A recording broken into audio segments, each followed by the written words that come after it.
The first thing I remember about that night was the feeling that the forest wasn't asleep the way it usually was.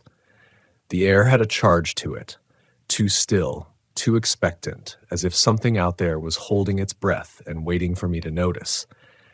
And maybe I shouldn't have stepped out of the truck.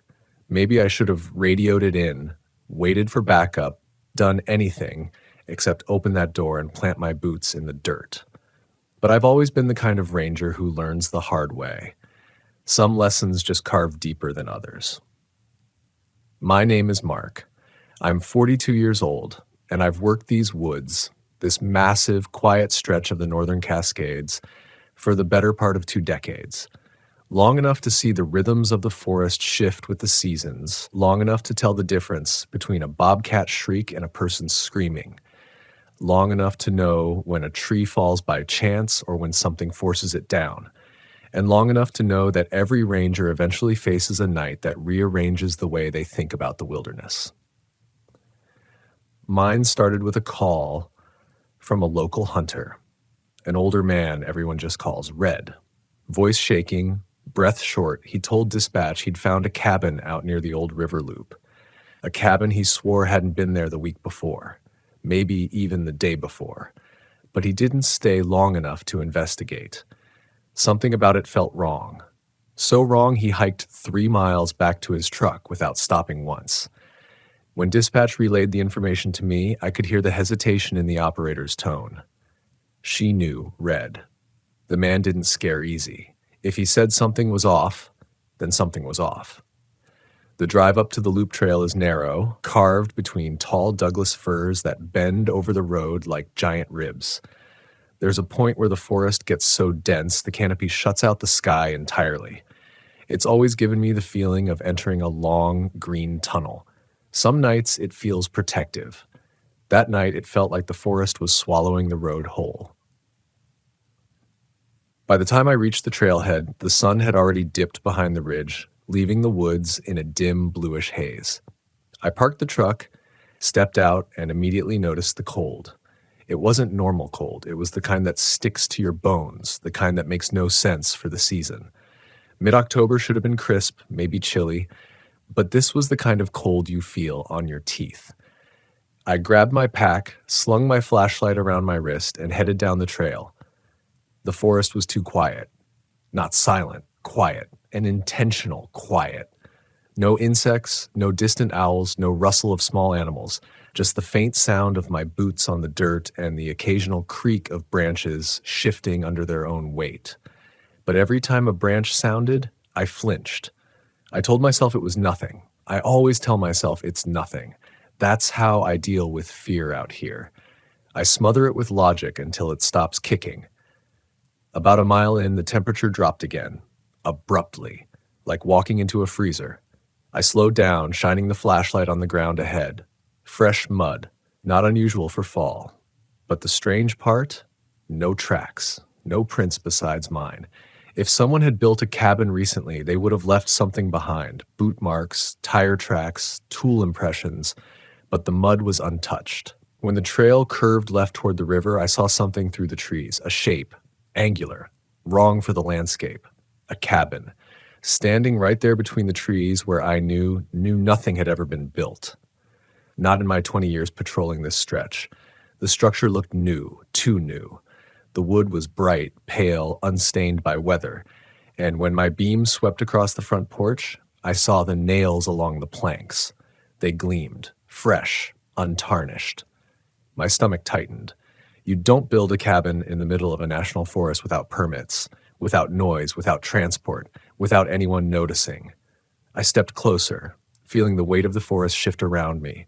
The trees felt tense, pulled inward like they were leaning toward the cabin but also leaning away, like they couldn't decide whether to draw close or flee.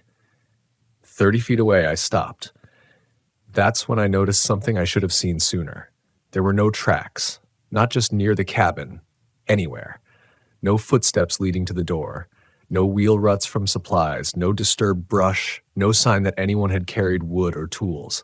A new cabin with no path to it. My breath fogged out in front of me. The air was even colder here, sharp, metallic. I circled the structure once, slow, cautious. The boards were smooth, unaged. The windows were dark but clean, not a speck of dirt on the glass. I ran my hand along the corner of the wall and felt splinters, raw as if the lumber had been cut hours ago. Something tugged at the back of my mind, a memory I didn't want. Years ago, I'd responded to a call about a missing hiker near the same river loop. The search took 3 days. We never found him. But on the first night, I remember hearing something in the woods, a heavy step, a long exhale, something too large to be human. The old-timers joked about yetis or skookums.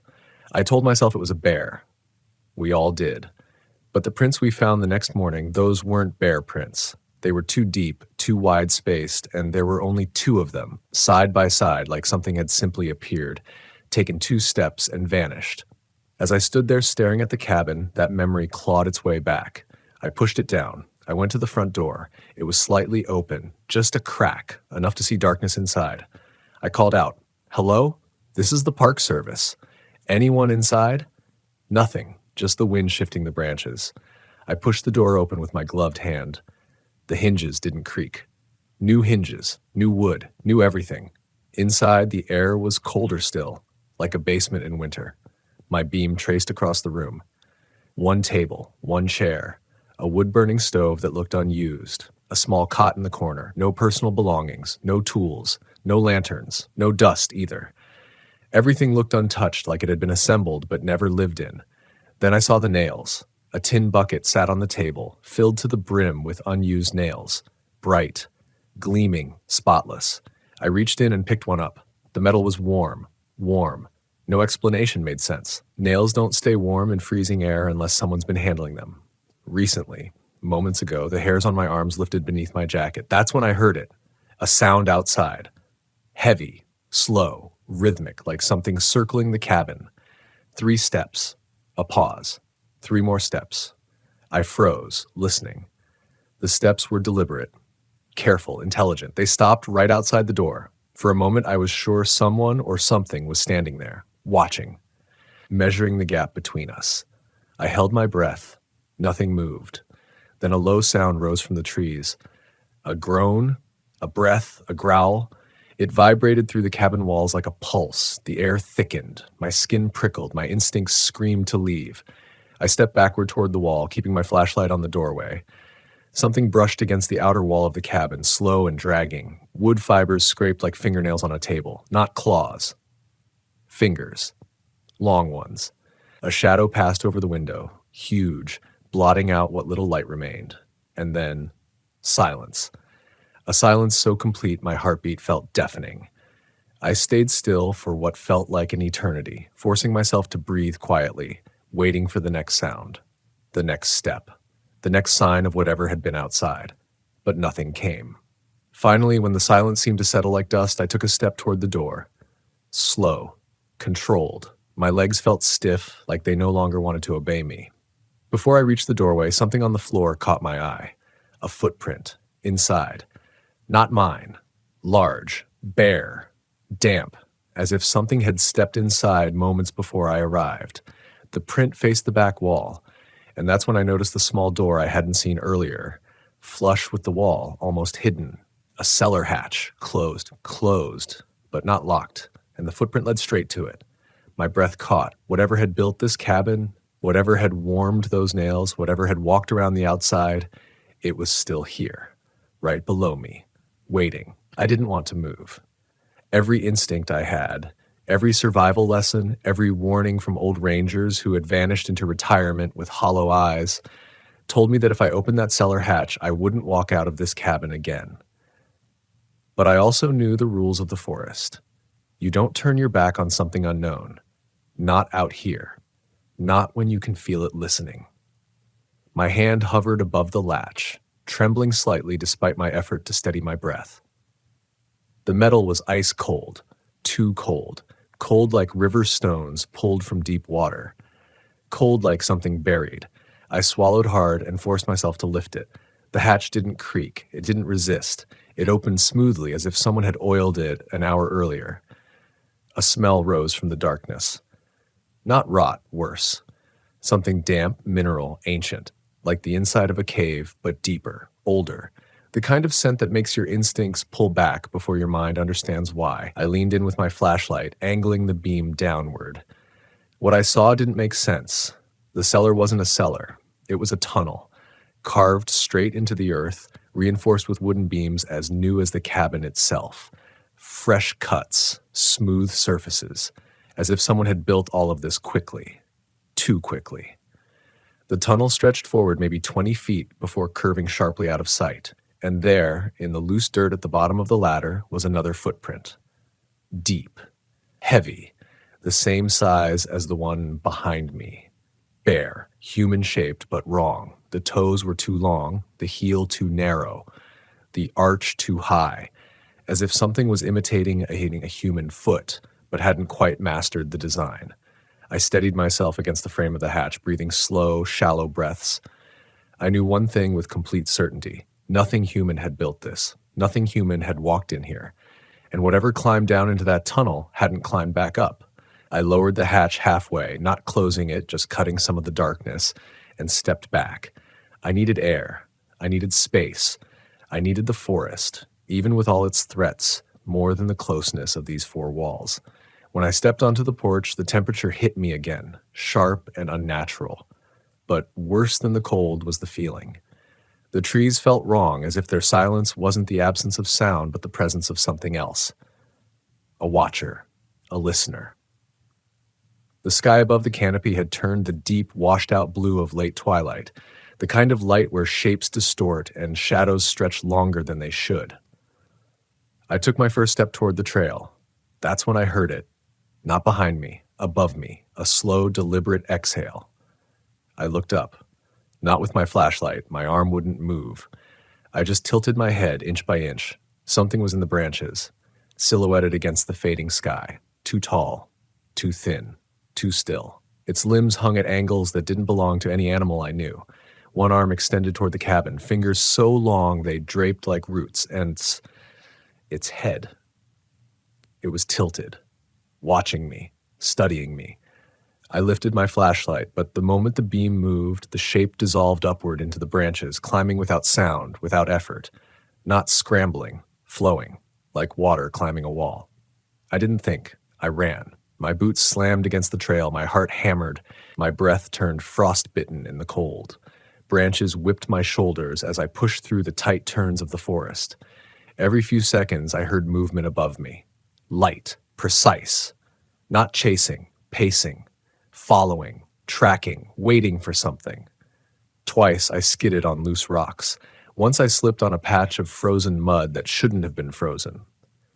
The cold followed me like a shadow, sinking deeper into my lungs with every desperate breath. When the trail finally opened into a clearing, I slowed just enough to listen. Nothing above me, nothing behind me, nothing but my own pulse. I forced myself to keep moving, but the clearing gave me a few seconds to breathe. And that was enough for doubt to creep in like a draft under a door. Was it waiting back at the cabin? Was it still following me? Or had it gotten ahead of me somehow?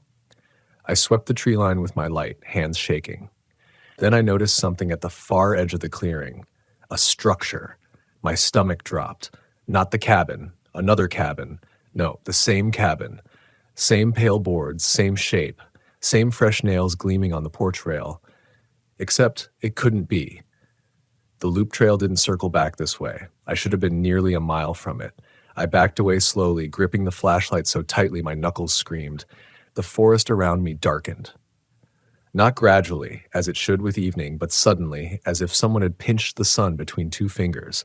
The temperature plunged, and then from inside the cabin I heard a sound. A single knock. Slow. Measured, not on the door, from the floorboards, from below. Something inside wanted out, something below wanted up. I stood there, caught between running and freezing, when a different sound broke the stillness. A woman's voice. Soft, fragile, barely audible. Help. Me. My heart lurched. It came from the cabin. No, from beneath it. The tunnel. I moved without thinking, without caution, like some old part of me, the part that still believed every call for help deserved an answer, had taken control. I reached the porch. My boots touched the first step. Another knock. This time, not from under the floor, from behind the cabin, heavy, deliberate. Then a second knock. Closer. Then a third, right at the corner of the structure. I stepped back, flashlight raised, breath cutting in and out of my lungs like broken glass. Silence. The voice returned. Please. This one was clearer, more desperate, more human. But I knew better. Predators imitate what their prey loves. Old stories from the tribes in these mountains. Stories locals dismissed as superstition, scratched at the edges of my memory. Creatures that shifted shape, built decoys, mimicked cries in the night to lure wanderers off safe paths. Old spirits that built dwellings that shouldn't exist. And yet, I couldn't shake the image of the missing hiker from years ago. No trace left behind. Maybe he was down there, in that tunnel, injured, starving, waiting. Logic fought instinct, each blow landing hard. Then, above me, the branches shifted. Not from wind, from weight. Something enormous moved through the canopy quietly as if choosing its moment. The forest seemed to bow with it, the wood bending under a presence it knew far better than I did. I stumbled backward, looking up through gaps in the leaves, searching for the shape I had seen earlier. Nothing. Just darkness. Just the sensation of something gliding just out of sight. The voice whispered again, but now it was wrong. Too calm. Too steady. Too patient. Come down. Please. It's safe. The words slid together like they came from a mouth unused to language. A mouth unused to being human. I felt the truth settle into my bones, as cold as the air. Whatever was calling me wasn't trapped. It was waiting, luring, wanting me in that tunnel for a reason I didn't understand. I stepped back. Branches cracked above me, not small branches, entire limbs bending under massive weight.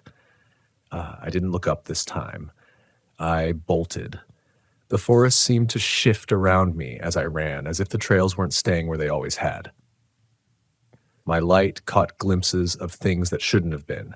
Wooden beams sticking from the ground like ribs, piles of fresh nails in the moss, half-built walls leaning against trees. Cabins.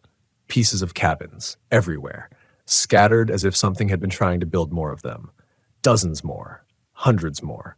Using the forest as a blueprint. Or a trap. Then I saw lights. My truck. Exactly where I'd left it. I sprinted the last stretch, lungs burning, ears filled with the pounding of my heartbeat. Behind me, in the trees, something moved with a speed that didn't belong to anything born of this world. A blur, a shift of shadow, a ripple of cold. I threw myself into the driver's seat, slammed the door, jammed the key into the ignition, and froze. There were fingerprints on my windshield, long, thin, damp, from the inside. I didn't question. I didn't think. I drove. I didn't look in the mirrors. I didn't slow down. I didn't breathe until the forest thinned and the ranger station came into view. And even then, when I stumbled out of the truck, shaking, drenched in sweat despite the cold, I felt it.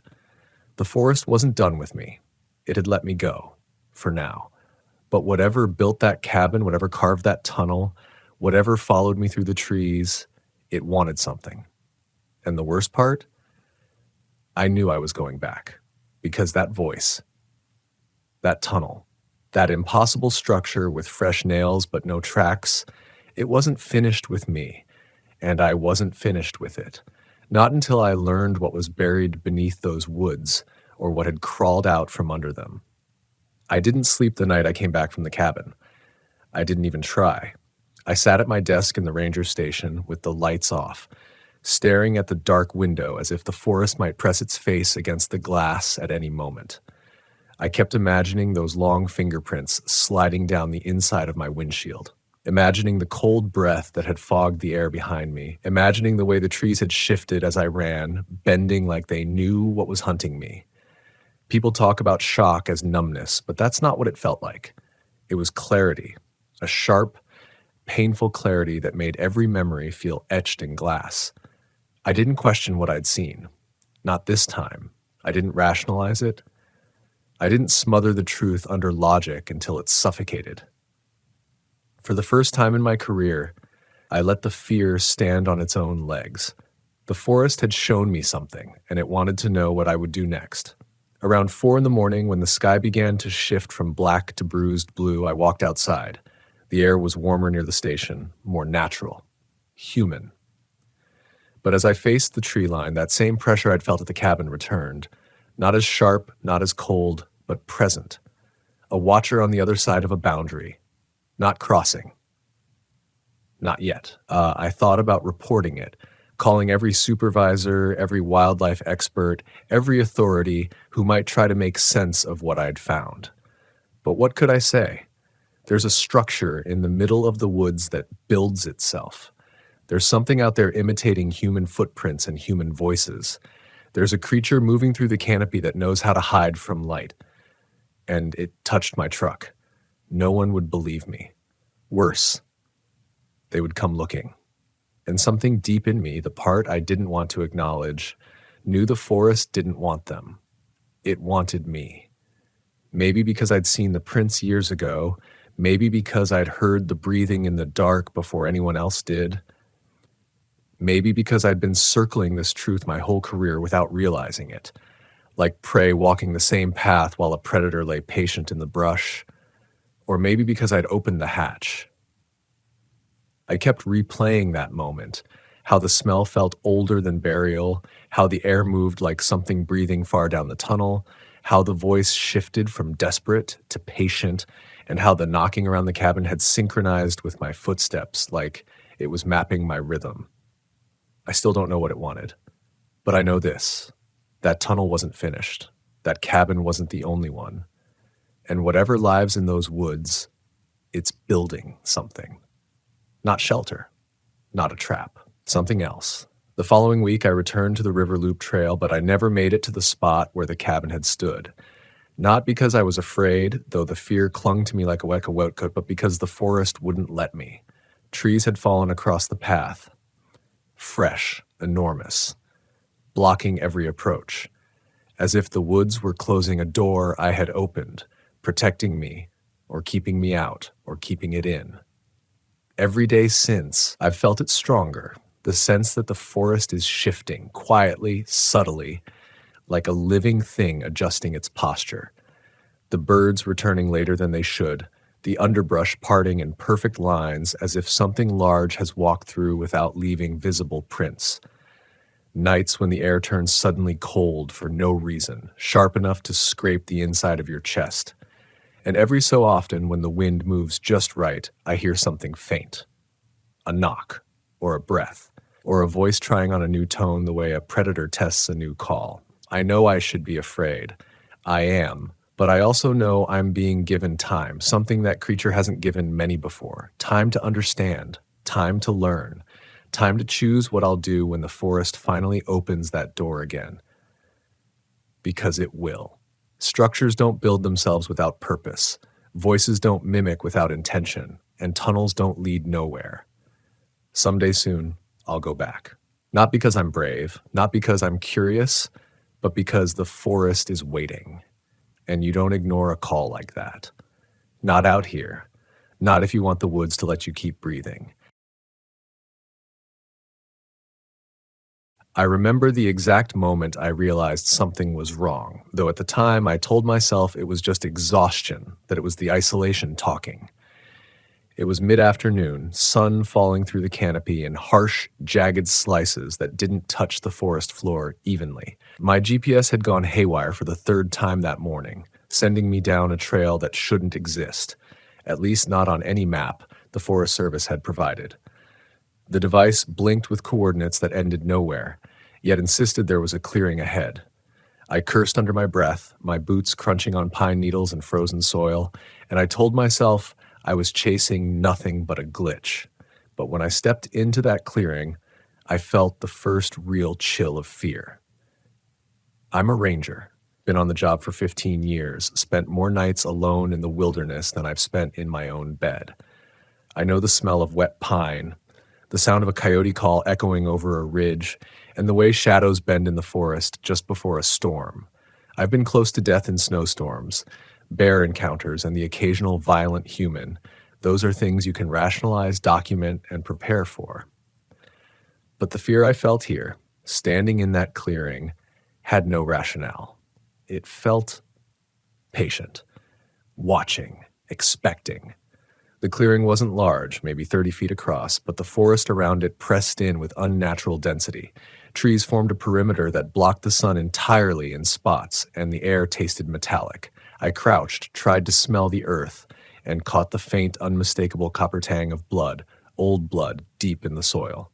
My stomach turned. There were no bodies. There was no trail. Just the faint, lingering stain in the dirt and an almost imperceptible hum like the vibration of a far-off engine buried underground.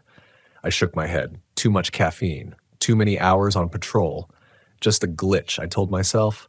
I set up a temporary perimeter and radioed base. Grid Tango 7. GPS glitch. Coordinates don't exist. No visual anomalies yet, but I'm at the clearing. Static was the only reply. The forest swallowed my voice. I moved cautiously, camera and flashlight ready. That's when I heard the whispers. Not in the usual wind through the trees or the bird song of the afternoon. They came from below, low and guttural, like voices trapped in a cave. I froze. My instincts screamed at me to leave, but I couldn't. I had to understand. You never know what you might miss, I told myself. The ground underfoot started to vibrate. Faintly at first, then stronger, as though something massive stirred beneath the soil. I knelt, pressing my ear to the dirt, straining to hear. The whispers became words, though I couldn't make sense of them, just consonants and syllables that shouldn't form a language. A dry, raking breath brushed my neck, though nothing was there. My flashlight flickered, shadows twisting at angles impossible in the afternoon light. I laughed, bitter, harsh, but the sound felt wrong in my own throat, hollow and echoing. I spent hours in that clearing, circling, inspecting, recording nothing. I told myself again and again that it was a hallucination, the forest playing tricks. My memory of those hours is patchy. I remember glimpsing a figure at the edge of the trees, tall, thin, impossibly still. When I looked directly, it vanished. I don't know if it ran, dissolved, or simply never existed. But each time I blinked, the space it had occupied seemed to stretch, to breathe, to expand. I realized then that the forest wasn't passive, it was aware. I didn't return to base that day. I couldn't. My truck was gone, though I remembered locking it, leaving it parked 30 yards back along a trail that the GPS now insisted didn't exist. Every path I retraced curved into another clearing, identical to the first, the whispers growing louder, more insistent. I started recording audio with my handheld device, hoping to capture evidence, something concrete. When I played it back later, all I heard was static, punctuated by faint cries that didn't belong to any animal I'd ever known. The first night was the hardest. I found a hollowed tree and crawled inside, knees drawn tight, trying to ignore the ground trembling beneath me. I remember smelling burnt hair, then sulfur, and a faint scent like rotting leaves, but cleaner, sterile in its decay. My eyelids were heavy, but I couldn't sleep. Each time I closed my eyes, the forest transformed. I saw shadows detaching from trees, forming humanoid shapes that walked silently through the darkness, stopping only when I blinked. The whispers grew into voices, murmuring my name, my past, my failures. The disappearance of a hiker 5 years ago, one I never solved. I wanted to rationalize it, to tell myself my mind was fraying from guilt. But rationalizing didn't stop the trembling under my chest, or the pressure on my lungs, or the faint, wet touch on my ankle that made me jerk awake. By the second day, I began to distrust my senses. Sunlight that should have warmed me felt like a slow burn, heat waves rippling through my gloves and jacket in the middle of early winter. Shadows moved against the grain of light, and reflections in frozen puddles didn't match my own. Sometimes I would pass a patch of ice and see another me kneeling, watching, waiting. Each time I turned, the reflection was gone. Panic settled in, not the sudden terror you feel when confronted with a bear or a rattlesnake, but slow, sinking, like the earth itself was swallowing the edges of your mind. It was around then I found the mine. A yawning black mouth in the side of a ridge, almost perfectly circular, overgrown yet unmistakably man-made. The entrance was sealed with rusted metal, doors slightly ajar, hinges frozen with age. I remember pressing my hand to the steel, feeling vibrations crawl up my arm like spiders. The whispers were louder here, urgent. Inside, I glimpsed movement, shapes that scuttled, paused, then mimicked my own stance. The mine was cold, unbearably so, even as the sun rose above the treetops. The air smelled of wet fur, and I imagined eyes watching from the darkness just beyond the beam of my flashlight. I considered leaving. I knew rationally I should have, but there was a pull, like the forest wanted me to see, to experience, to understand what it had buried for decades, maybe centuries. Every instinct told me not to go deeper, but every memory of disappearances, every guilt-laden thought about lives lost on my watch, drove me forward. I slid through the narrow gap into a tunnel that smelled of sulfur and rot, walls slick with condensation and something that shouldn't exist, tiny claw marks and patterns that seemed deliberate. I shivered, realizing I wasn't alone. Something had been here, still lingered. Something was patient. The deeper I went, the more impossible the environment became. Tunnels curved in ways that violated geometry. Dead ends opened into vast chambers with ceilings that seemed infinite, echoing with low, guttural breathing. Shadows moved in the corners of my eyes. I saw shapes I couldn't identify, some hunched, some impossibly tall, some reflected light, yet absorbed it at the same time. And there were voices, speaking languages I didn't know, yet somehow forming words I could understand. Leave, join, watch, remember. I tried to keep my rational mind, but each passage fractured it further. Hours, I think, passed. Time didn't exist down there. My flashlight began to flicker, batteries draining despite being fresh. I tripped, scraping my hand on walls that seemed to pulse, alive. The whispers became laughter, or maybe sobs, I couldn't tell, and my own heartbeat sounded deafening in my ears. I realized then I had crossed a boundary. The forest had claimed me. Or maybe I had invited it, following the GPS, following my curiosity, following guilt. I don't know if I will ever leave this tunnel, or if I did, whether the clearing swallowed me entirely and left a copy in my place. All I can record now are my thoughts, my breath, my eyes straining in the half-dark. Sometimes I hear other rangers in the distance, their radios crackling, voices calling my name, but when I answer, there is only static. Sometimes I see the sunlight and think I've emerged, only to find myself back at the first clearing. The GPS still works, but it doesn't lead anywhere real. It leads to me always, and whatever waits. I push deeper, compelled by a mixture of fear, guilt, and an unbearable curiosity I couldn't name. The tunnel stretched on, its walls slick and damp, veins of mineral glinting like teeth in the dim light of my flashlight. Every step echoed, but sometimes, just sometimes, I heard another echo behind me, one that didn't match my own. I stopped. I listened. The tunnel was silent, or it should have been. Then I heard it, a faint scraping, deliberate, slow, like nails raking along stone. I told myself it was the earth settling, bats, a rock shifting. But my throat tightened. It wasn't natural. It was intelligent. The walls themselves seemed to hum with something alive, subtle vibrations running under my feet, crawling up my legs. I felt the pressure of the air change as I moved, thickening and then thinning in patterns I couldn't predict. My senses were screaming at me. I tried to rationalize. Minds have drafts. The earth moves, hallucinations from sleep deprivation, but rational thought was slipping like water through fingers. Shadows bent around corners, stretching into shapes that mimicked humans, animals, and impossible forms. I glimpsed a standing perfectly still at the edge of my light, tall, thin, and unnervingly still, only for it to vanish when I blinked. And yet I felt it watching, always watching. Hours, or what I assumed were hours. Later, I reached a chamber that defied scale.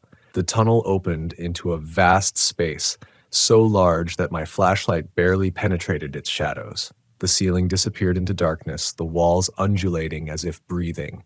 There were markings etched into the stone, lines, symbols, scratches, but nothing I could recognize. Some looked like letters, others like claws, some like fingerprints pressed in molten metal. The air was thick with a smell that assaulted every sense at once. Sulfur, burnt hair, wet fur, and something metallic that reminded me of my own blood. I gagged, covering my nose, and realized the smell wasn't coming from the walls. It was coming from the air itself. as if the space exhaled decay. Then I heard it. Voices, many voices, murmuring in unison. They weren't calling my name this time. They were speaking in riddles, in cadence, in rhythms that pressed on my chest like weight. I couldn't understand the language, yet my mind somehow pieced together meaning. We see, we wait, you are ours. My rational mind screamed to flee, but I couldn't. My legs felt heavy, rooted to the ground as if the chamber itself had gripped me. The voices shifted to laughter, soft, deliberate, mockingly patient. Something moved behind me, just beyond the reach of light, brushing against the wall, shaping the darkness, shaping my fear. I thought of the missing hikers, rangers, the small patrols that vanished without trace over decades. I remembered every case I had investigated, every body never found. And suddenly I understood. The forest doesn't forget. It doesn't just protect itself, it collects. Every scream, every footstep, every human who wanders too deep is preserved somehow, whether in the soil, the stone, or the shadows themselves. I felt the truth claw at the back of my mind, the realization that I wasn't merely lost. I was being archived, observed, preserved. I shivered and tried to step backward, but the ground shifted subtly under my boots, as if the chamber breathed in response to my movements. I stumbled forward and found a corridor branching off the main chamber. It sloped downwards, darker, tighter. I followed it instinctively, each step echoing in a hollow, metallic ring. The walls here were covered in strange growths, fibrous, black, wet. They pulsed faintly when I brushed past them, almost breathing. The whispers became distinct voices again, human-like this time, but hollow and broken. They told stories I had never lived, crimes I had never committed, confessions I had never made, but each resonated as if true. I didn't understand how or why, but the mental weight crushed me. It wasn't just fear anymore. It was guilt, shame, dread. All of it amplified until I doubted my own and I pressed on, deeper into the labyrinthine tunnels. My flashlight flickered and died. I cursed, shaking the device, but the darkness stayed thick, dense, almost tactile. My hands brushed the walls, and I realized they were not stone, but something organic, pliant, writhing just beneath the surface. The vibrations under my feet grew stronger, like a heartbeat echoing through the cavern, synchronizing with mine. I tried to shout, to scream, but the sound seemed to vanish before leaving my lips. The space itself absorbed it. Silence returned, heavier than before. I began to see things that couldn't exist. A reflection of myself in a pool of water that wasn't there a moment ago. My face twisted, my eyes darkened, mouth moving silently as if mocking me. I blinked, and it was gone. A figure, tall and indistinct, mirrored my every motion from the shadows. When I turned fully to confront it, there was nothing. Only the sound of breathing that didn't match my own. It followed me, or perhaps led me, inch by inch, deeper into this cavern of madness. I couldn't tell. The corridors bent in impossible ways, looping back on themselves. I became disoriented, trapped in a space that should have been linear but had none of the rules of logic. I found a door. Not a natural formation, not a mine seal, but a perfectly rectangular slab of rusted steel embedded into the rock. Something about it felt deliberate, ancient, yet maintained. I pressed my ear to it, and the vibrations under my boots intensified. The voices were stronger now, they were whispering directly into my skull. I could feel their intent, their hunger. My hands shook as I forced the doors open. Beyond was a chamber larger than anything I could imagine, filled with shadows that moved with their own volition. Figures crouched, leaned, watched, their features distorted, human yet not. They mimicked every movement I made before I even made it. I realized with a sick clarity that this place didn't just watch. It rehearsed, anticipated, practiced against me. The air inside the room was thick with temperature extremes, ice cold at my feet, a dry heat rising from above. Every breath tasted like iron and ash. I could see something in the far corner, perhaps a body, perhaps a statue, perhaps neither, covered in symbols etched deep into flesh or stone. I couldn't look too long, afraid my mind would fracture completely. The whispers coalesced into one sound, one word repeated, "Become." I staggered backward, my rational mind screaming that leaving was the only option, yet something rooted me to the spot. I realized I had crossed a line. Rationality had no power here. This place, this chamber, this forest, this cavern, was aware of me, and I was already a part of its memory. The walls began to shift subtly, closing in, expanding, as if breathing. I could feel the pressure on my chest intensify, my lungs struggling to draw air. Shadows detached from walls, moved in patterns I could never predict. Figures circled, mimicked, and vanished. One approached, silent, almost elegant, leaning close enough I could feel the cold air emanating from it. I swore I could hear its thoughts, an alien logic that bypassed speech. It asked nothing, demanded nothing, simply observed, cataloged, and recorded. I understood then that escape was irrelevant. The forest didn't let go of its own. I turned and ran, or what I believed was running. Corridors bent around me, lengths stretching into infinity. I tripped over roots, rocks, walls that shouldn't have been there. I could feel it behind me, matching every move, every breath. I screamed, but no sound emerged. My flashlight flickered back to life, illuminating a reflection of myself kneeling in submission, though I had never stopped moving. The chamber pulsed, walls bending inward, forcing me down a corridor I could not recognize. The voices coalesced again, chanting, whispering, telling me of all the rangers who came before, all who vanished, all who tried to resist. I remembered each report, each investigation I had filed, all pointless. The forest remembers, archives, and waits. Hours, or eternity later, I arrived at another clearing within the cavern. The GPS on my wrist blinked, insistently pointing toward a point that made no sense. In the center of this clearing was a pool of water, perfectly still, black as oil. I approached and looked into it. My reflection was wrong. Not just the slight distortions of a tired mind, but wholly, fundamentally altered. Eyes too large, skin stretched, features shifting subtly as though alive. Then it smiled. I stumbled backward, tripping over nothing, and my flashlight illuminated movement, figures rising from the shadows, crouching just beyond my vision. The whispers rose to a crescendo, and the vibrations under my feet became a low, steady pulse that matched my racing heartbeat. I know now that I am being preserved, observed, integrated into the memory of this place. The clearing, the tunnels, the mine, the chamber, they are not passive. They are patient, eternal, and they collect. I feel their awareness in my bones, my skin, my thoughts. Every step I take, every breath I draw, every heartbeat echoes through this cavern, cataloged in ways I cannot understand. I have lost track of time, space, and self. Reality is no longer linear. My mind fractures, but still I move forward, deeper, compelled. I am haunted not by what I see, but by what I know, that the forest, the earth, the very darkness is alive.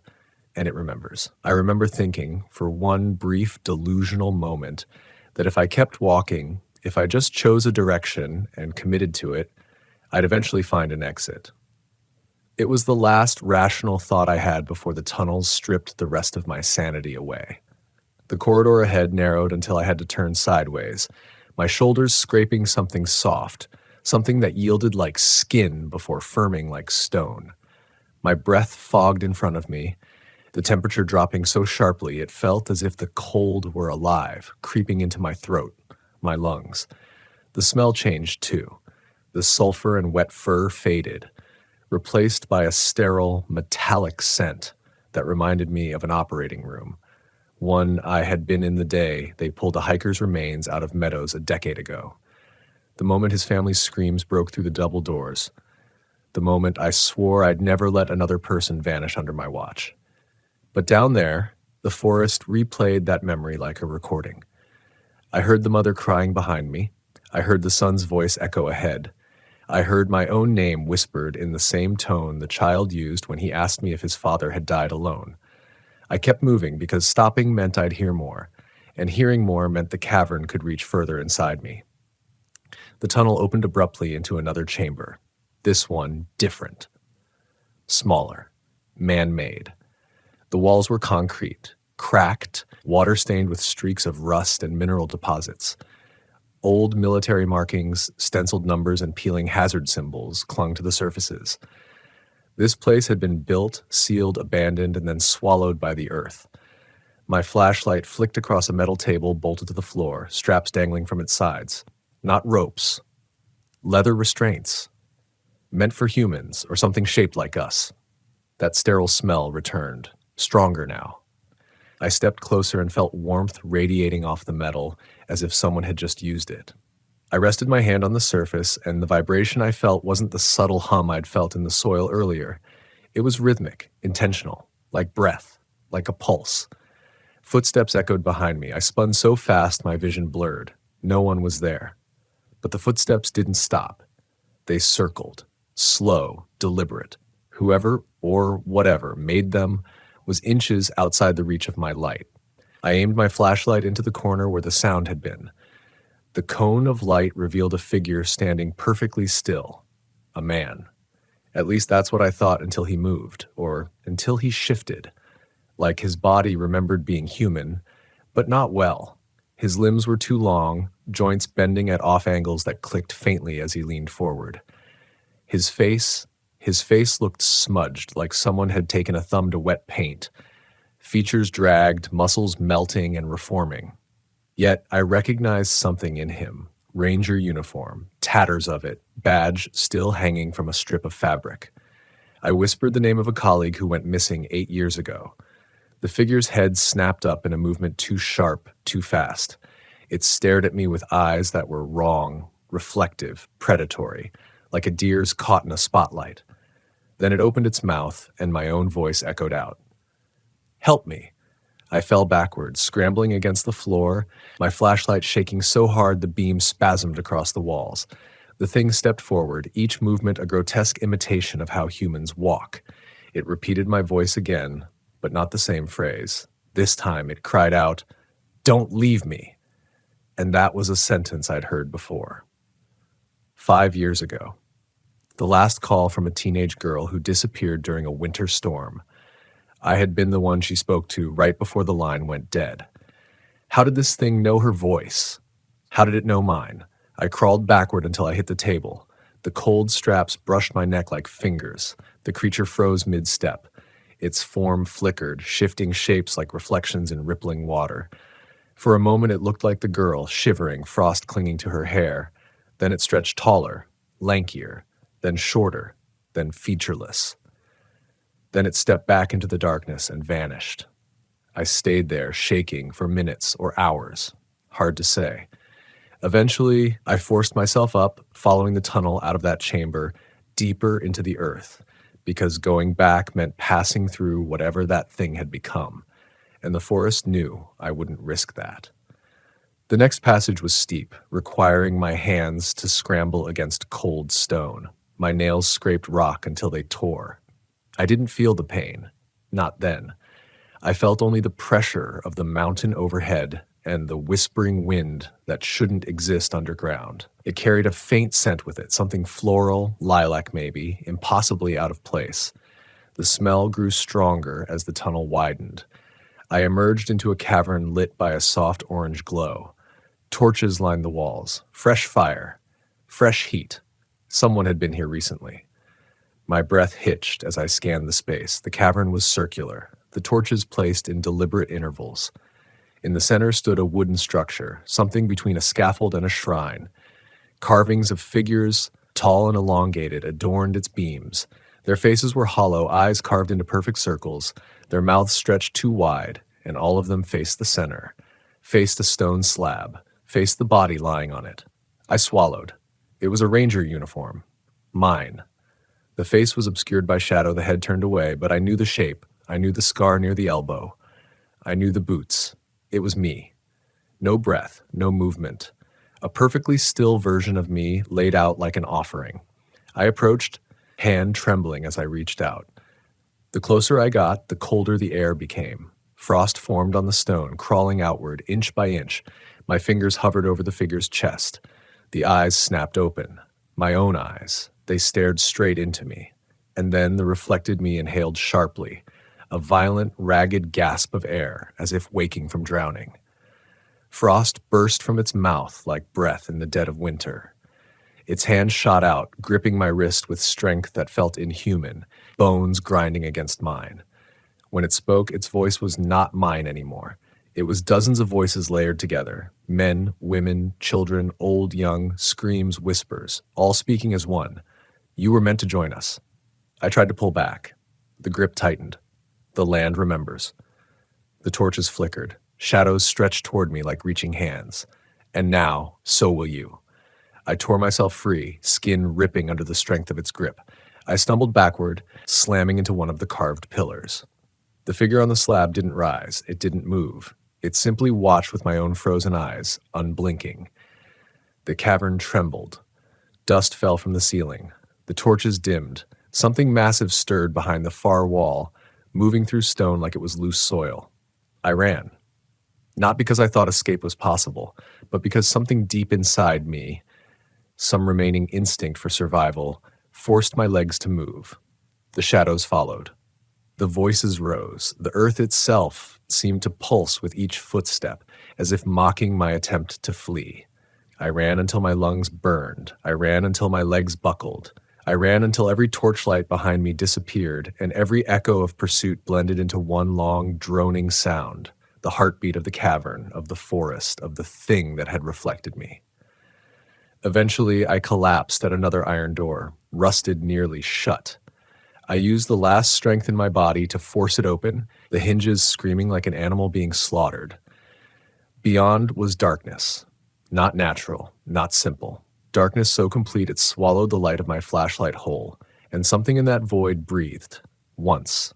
Deep, expectant, waiting for me to step inside. I paused at the threshold, every instinct screaming that crossing into the darkness would end me. But the corridor behind me had vanished, or at least the path I had come from. The earth had shifted, the forest had shifted, and I was alone, standing at the mouth of something that had no right to exist under the mountain. My flashlight, feeble and trembling in my grip, was swallowed instantly by the black beyond. I could feel the heat of the torches fading from my back, replaced by a cold so absolute it pressed against my chest, my throat, my skull. I realized then that the cavern didn't just observe. It decided, it judged, it filtered, and I was being tested. I stepped forward, hesitant, and the floor beneath me was smooth, impossibly so, like glass. Each footfall echoed, not a hollow sound, but a pulse, measured, deliberate. I bent to touch the surface with my hand. The moment my fingers met it, a vibration shot up my arm, like the kind I had felt in the opening clearing, but magnified, almost intelligent.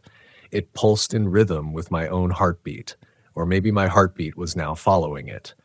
I tried to pull away, but my fingers stuck, as if the surface had remembered me, wanted me to linger. Then I heard it, a whisper, soft, impossibly close. Not a voice from behind or the side, from within my skull. My own voice. Speaking a sentence I had never uttered. Something I had buried, hidden, repressed for years. The words weren't mine, yet they were. I staggered back, clutching my head, my knees buckling as the darkness seemed to fold over itself, layering, thickening.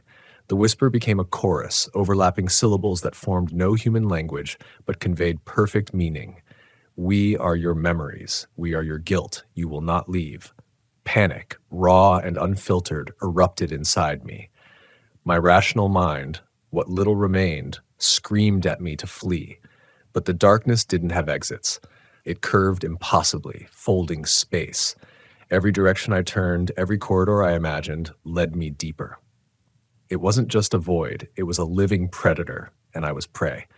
I ran blindly, my flashlight useless, knees scraping stone, hands clawing at walls that weren't there, or were there one moment and vanished the next. I could feel something behind me, brushing against my back, not touching, yet pressing. A weight that mimicked a hand, a presence, a shadow. Then I saw movement ahead, a faint orange glow. I stumbled toward it, desperate for any sign of life, of something tangible, anything rational. The glow emanated from another chamber, smaller, intimate, but suffocating. Figures stood at the periphery, tall, thin, impossibly still. Their faces were featureless, but I recognized them. Not just me, but pieces of me. My own memories, the faces of rangers and hikers I'd failed to save, frozen in forms that were alive yet not alive. They mimicked my posture, my gestures, even the slight tremble in my hands. One stepped forward. The figure bent, tilting its head, the movement graceful but unnatural, deliberate.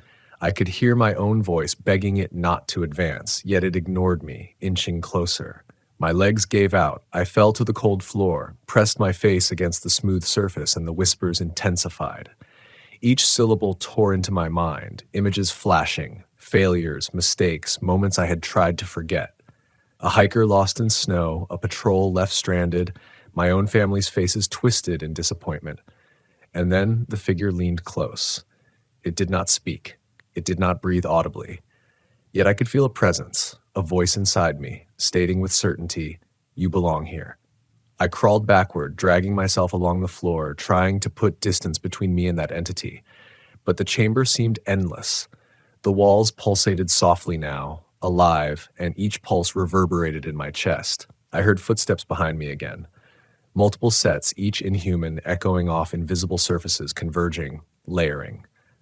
The whispers became screams, not loud, but directly in my head, unbearable. My vision blurred, the glow ahead stretched into infinity, a circle of light filled with shadows that should not exist, each one a fragment of someone lost, someone remembered, someone hunted. They moved closer, synchronized with my panic, their forms reflecting everything I feared and had forgotten. I reached another threshold, a doorway forged from black metal, edges sharp and clean, impossibly perfect. Beyond was a faint light, pulsing, breathing, inviting. I wanted to step back, but there was nowhere to retreat. Behind me, the shadows stirred, the floor trembled. I pressed my forehead against the cold metal, willing myself to listen, to understand. And I heard it, not a whisper, not a scream, but a sound like all the missing ones, my failures, the forest, the tunnels themselves. A single infinite voice. Enter. My body moved before I could stop it. I passed through the doorway. The light shifted, warm, not comforting, but sharp, revealing a cavern unlike anything I had seen. Ceiling high, walls slick with moisture that glinted, reflecting not my body, but hundreds of versions of me. Some crouched, some stood, some twisted in impossible angles. The floor was dotted with mirrors, broken and whole, each one showing me slightly wrong, too tall, too short, eyes too dark, mouths too wide. And across the room a stone altar, the same slab I had seen earlier, only larger, surrounded by shadows that writhed without form. Something lay on it, something I recognized instantly, though I could not comprehend how. My face, frozen in a scream, eyes wide, body twisted, unnaturally. I stumbled backward, heart hammering, breath shallow, and that's when I felt the touch. Not a hand, but the sensation of fingers threading through the air and brushing my skin. Cold, deliberate, intimate. It traced my spine, my arms, my face, leaving a numbness that spread rapidly like frostbite. I tried to shake it off, but it pressed, embedding itself in my nerves, my memory. I knew it was cataloging me, remembering me, waiting for me to falter, to break. And I did. I collapsed entirely, gripping the edge of a cracked mirror like my reflection wrong, yet alive. The shadows advanced slowly, methodically, until they surrounded me. I could feel them pressing, not physically but psychically. I was suffocating in a void crowded with impossibilities, with the remembered, the hunted, the archived. The whispers became a chant now, slow and resonant, filling the cavern, the tunnels, the mountain, the earth itself. You will remain. You will become. You will remember. You will not leave. I screamed. No sound came. My hands flailed, striking mirrors, shadows, nothingness. And then the floor beneath me vibrated violently, a pulse that shook my very bones as if the mountain itself had exhaled. The mirrors shattered around me, reflecting not me, but everything I had failed, everything I feared, every lost life. My eyes rolled back, my vision fractured into shards of light, darkness, and motion. Shapes emerged, dancing, converging, twisting, and in one final, absolute clarity I understood. The forest didn't just observe. It didn't just remember, it consumed. I blacked out. When I awoke, or what I believed was awakening, the cavern was silent. My flashlight lay shattered beside me, the ceiling black, still, the floor smooth, The cold pressing against my chest was gone, replaced by a heat I could not explain. The altar stood empty. The mirrors were absent. There were no shadows, no whispers, only the faint vibration in the stone under my palms, almost imperceptible, like a heartbeat that wasn't mine. I didn't know if I had slept, if hours or days had passed, or if this was simply another layer of the labyrinth. I only knew that I could move, that I could breathe, and that I would never be the same. I stumbled forward, the first corridor familiar yet altered, the tunnels looping, curving impossibly around me.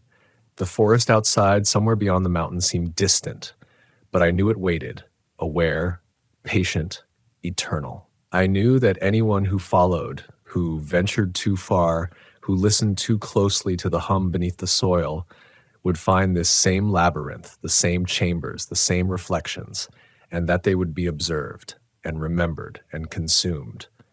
I don't speak of it. I don't report it. The maps I file are blank, the GPS coordinates meaningless. Those who vanish, who call out, who scream, they become echoes, whispers cataloged in a system that never forgets. I stay silent because silence is the only protection, even if it's temporary. But every night I hear the vibration in my bones, and I remember the forest keeps its secrets. It archives them. And one day, it will call me back. I don't remember stepping out of the tunnels, though I must have. The forest greeted me as though nothing had happened, sunlight falling evenly across pine needles, the wind whispering gently through branches. My truck was gone, just like before. The GPS blinked a static coordinate that led nowhere real. I could feel the weight of everything behind me, pressing under the soil, in the trees, in the very air. I understood then that the forest didn't just archive bodies or faces. It archived memories, identities, echoes of lives it could claim at any moment. And mine was already part of it. I walked blindly, retracing trails that seemed new and old simultaneously. The woods shifted subtly around me, trails curling into new clearings I did not remember passing, trees bending slightly as though to block my vision. I saw figures at the edge of my perception, human, not human, or something in between, but when I blinked or turned fully toward them, they vanished. The whispers followed me, soft, intimate, threading through my thoughts. Sometimes they were my own voice, repeating what I had done, what I had failed to do. Sometimes they were the voices of the missing, calling, beckoning, pleading. I tried to call for help, to reach the outside world, but radios failed, phones had no signal. Every attempt to contact another person ended in static, whispers, or silence. I told myself I was hallucinating, that stress, sleep deprivation, and isolation were fragmenting my mind. But the flashes of the mind, the cavern, the chamber with the altar, the reflections, they were too vivid, too real. And when I looked in my own eyes in reflective surfaces, I sometimes saw the frozen, screaming version of myself from the altar, staring back. Days or weeks passed. Time lost meaning. Food and water became irrelevant. The forest supplied what I needed, or perhaps allowed me to continue. I can't remember how long I wandered before I found another clearing. It was smaller this time, almost perfect in its symmetry. The ground hummed underfoot, faintly, and I could feel the presence of countless eyes behind trees that were too thin to hide anyone. And then I heard it clearly. The slow, deliberate steps of something walking in rhythm with my own heartbeat, circling me, cataloging me. My skin prickled. I tried to run, but the clearing seemed to expand endlessly as I moved, keeping me always at its center. That's when I saw the figure. Human, but wrong. Perfectly still, tall, lean, face featureless. It mimicked me flawlessly, moving when I moved, breathing when I breathed. I realized then that this place didn't just record people. It rehearsed them, studied them, created a perfect echo of each person it claimed. And if I stopped moving, if I faltered, it would step into my place. I wanted to scream, to fight, to resist, but I knew resistance was meaningless. The forest had chosen. The tunnels, the mine, the chambers, the reflections, they were all part of its design. I was already being rewritten, folded into its memory, my mind cataloged in whispers, vibrations, and shadows, and somewhere deep inside me, I accepted it, though my body still trembled with fear. I walked forward slowly, and the figure matched every step. My breath fogged in the air, each exhale visible like smoke, twisting unnaturally as if the air itself remembered the shape of my lungs. The clearing hummed, pulsed, watched. And then the figure stopped. I stopped. Our reflections aligned perfectly. I felt the presence of the cavern, the altar, the mirrors, the tunnels pressing from within and without. I understood in that moment that escape was never meant to be an option. The forest didn't release. The forest didn't forgive. The forest remembered, and it consumed. I realized finally that I was walking into my own memory, my own reflection, my own archive. Somewhere in the shadows, the thing that had mimicked me before waited patiently, and when it stepped forward, I knew I would merge with it completely. Another echo for the forest, another whisper in the soil, another face in the chamber, waiting for someone else to wander too far, too deep, too close.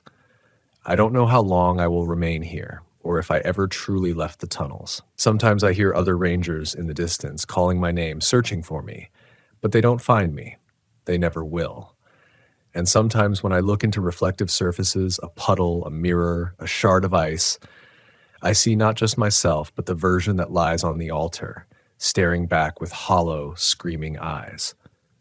The GPS still works, but it leads only to the clearings, the tunnels, the chambers, the endless echoes. Whoever follows will find the same path, and they will see the reflections, and they will hear the whispers, and they will join me in the archive, in the memory, in the hunger of the forest. It waits patiently, always, always. I've walked enough miles beneath the canopy of American forests to know when the land is simply being itself and when it's trying to warn me. And I can tell you this, the night I saw the lights, deep in a zone with no access roads, a place so unreachable we mark it as a blank spot on our maps, the forest wasn't warning me. It was remembering me. And that felt worse. My name isn't important, and I don't need you to picture me as some fearless veteran with iron nerves and stoic eyes. I'm just a ranger in his early 40s who spent nearly 2 decades patrolling a patch of wilderness that most people only see on postcards. I work the northern corridor of the Cascades, the part where the understory thickens into something almost prehistoric, where trees grow wider than trucks and root systems move like living ribs under the moss. Out here, the world feels older than language, and sometimes older than memory. Locals talk about the woods like you'd talk about a family member, mistrusting them, respecting them, complaining about them, but still loving them enough to stay close. And like any old family member, the forest holds on to secrets. Some of them are harmless, some of them aren't. I learned that years before this story starts, but back then, I was young enough to convince myself I could outsmart fear. I trusted rules, protocols, radio lines, maps that pretended the wilderness was logical, predictable. I trusted my own mind most of all. I believed that experience turned fear into awareness and awareness into strength. But when you spend long enough in places people aren't meant to linger, strength doesn't matter. Something else decides what you're allowed to understand. My shift always began before sunrise, not because I liked early mornings, but because the silence around that hour feels thinner, like the world hasn't fully formed yet. The sky's still deciding on its color. The wildlife hasn't chosen what it wants to say. The trees hold still, rehearsing their first breath of wind. That morning started like any other. Frost on my windshield. Breath fogging out in front of me. Coffee burning my tongue because I never wait for it to cool.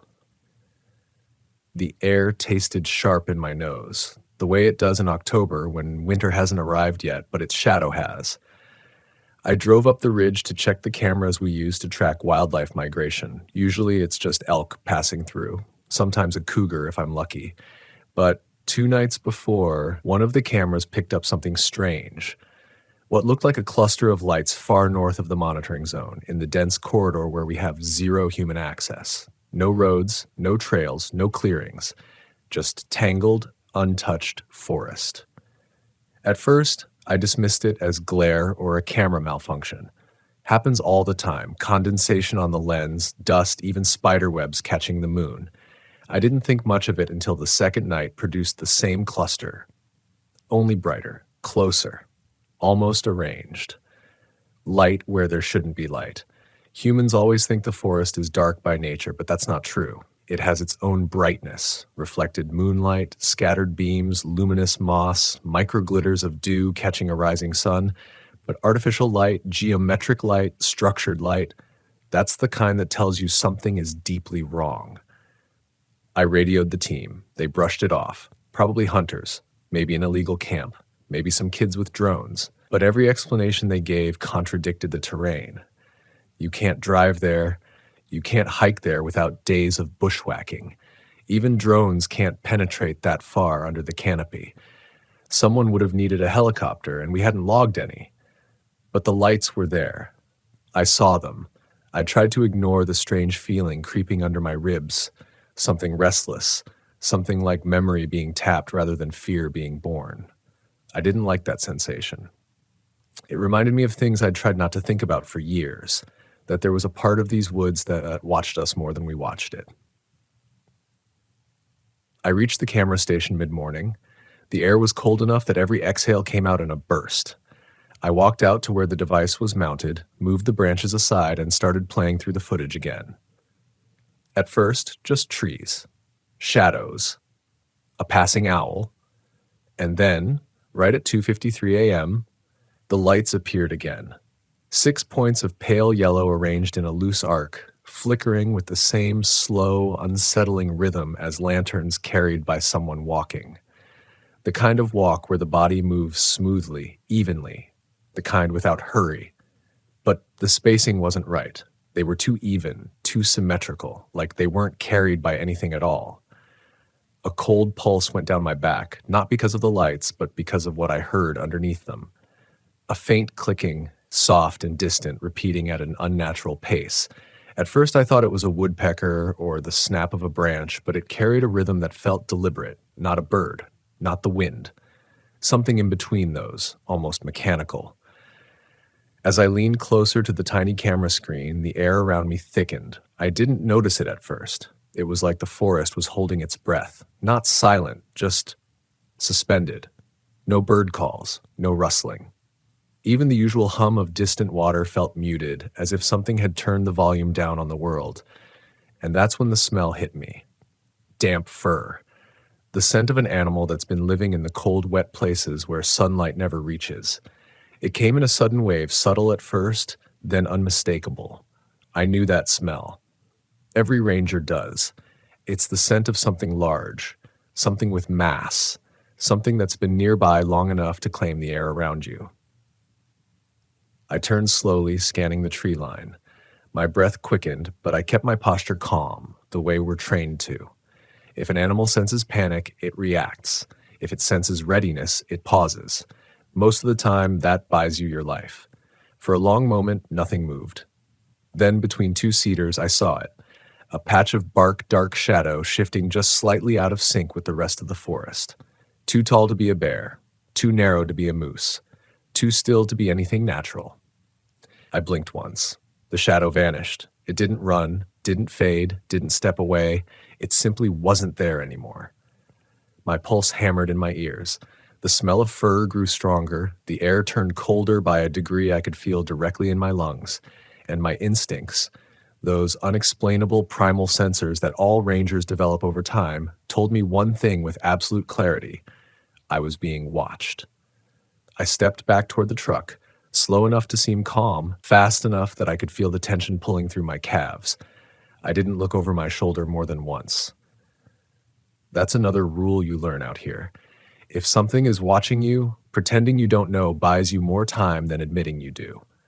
When I reached the truck and climbed in, the moment the door shut, the forest exhaled.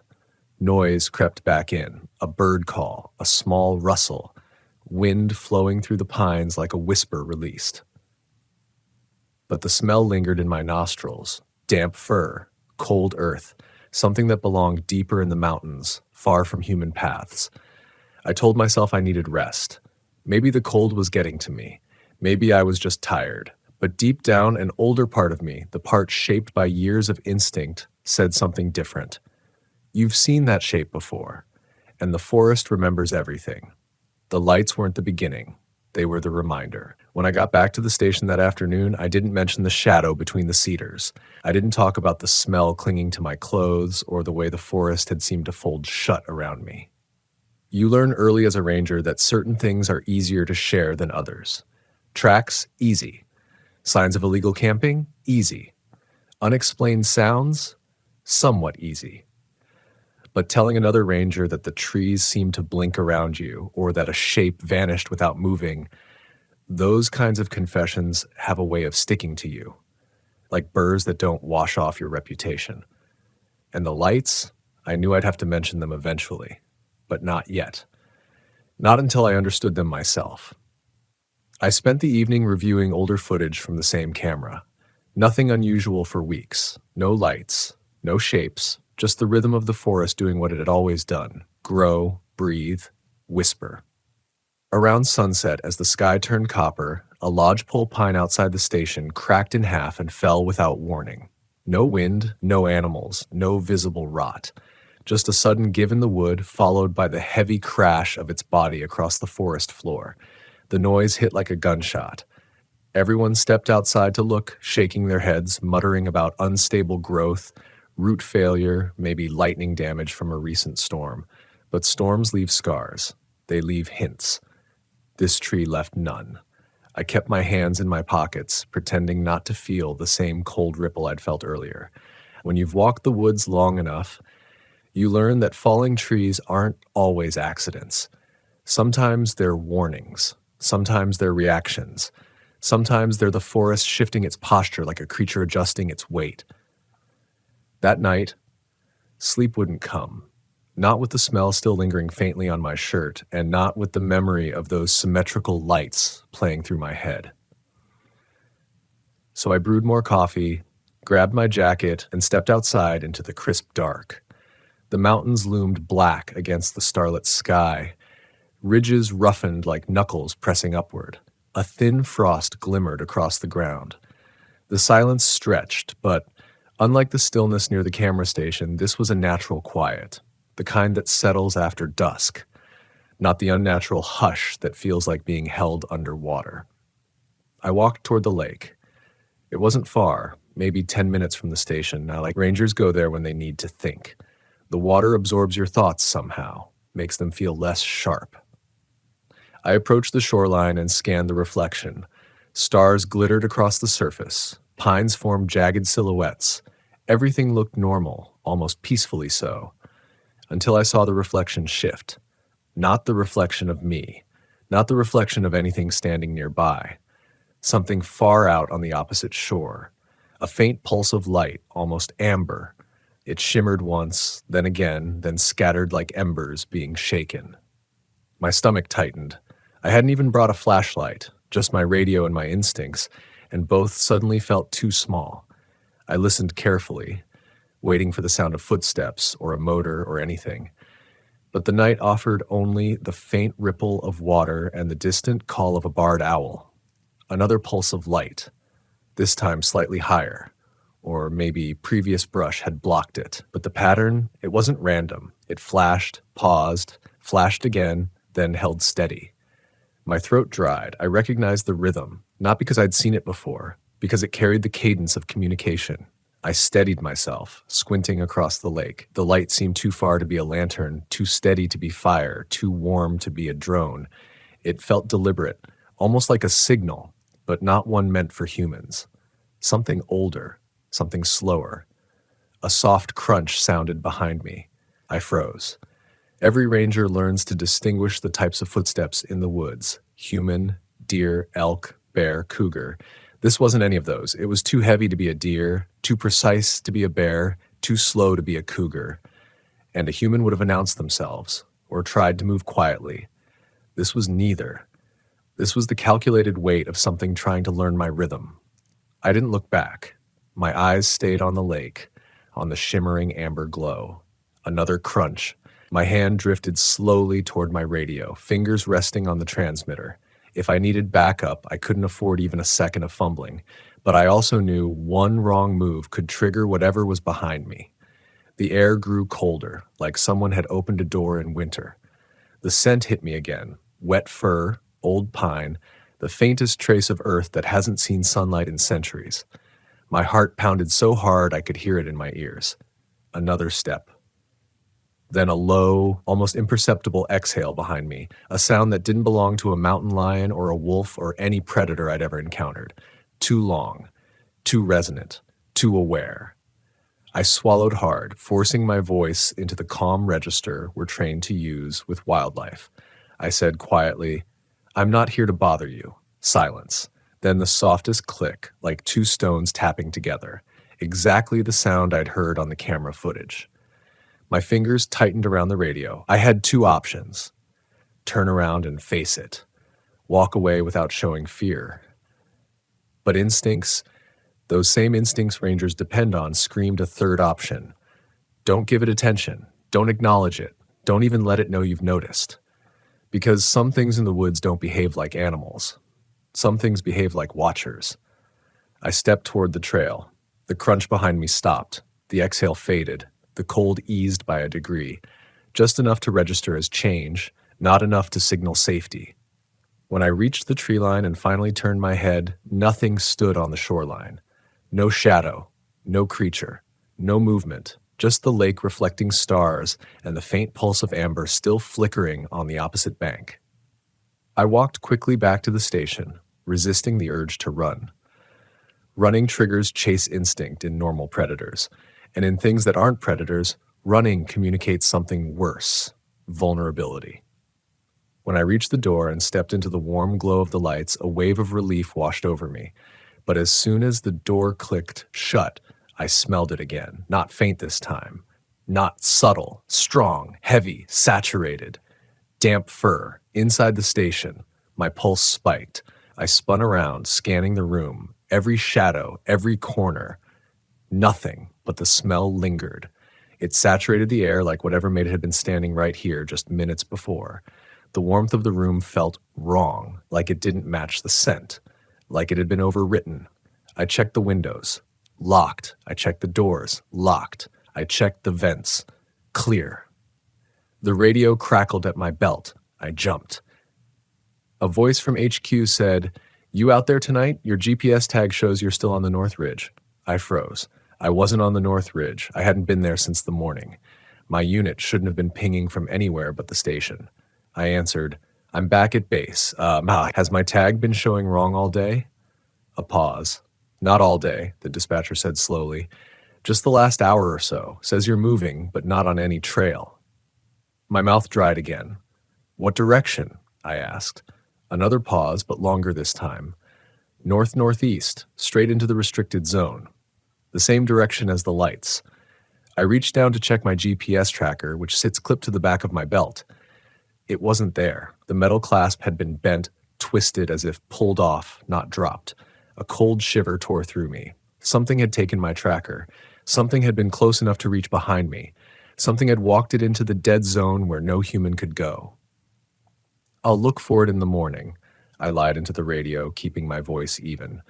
But inside, denial began to fracture. The forest wasn't just watching. It was interacting. It was responding. And the lights weren't passive phenomena. They were invitations, or warnings, or claims. Whatever they were, I knew one thing with absolute certainty. Something in the woods already had my scent. I barely slept that night. Every time I drifted off, something dragged me back awake. Sometimes the faint memory of that cold breath behind me, sometimes the illusion that something had brushed the outside wall of the station. Around 3 a.m., I gave up on sleep entirely.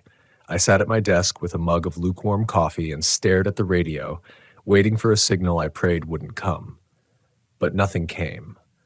And that silence felt wrong. Normally, the forest hums even through the radio lines.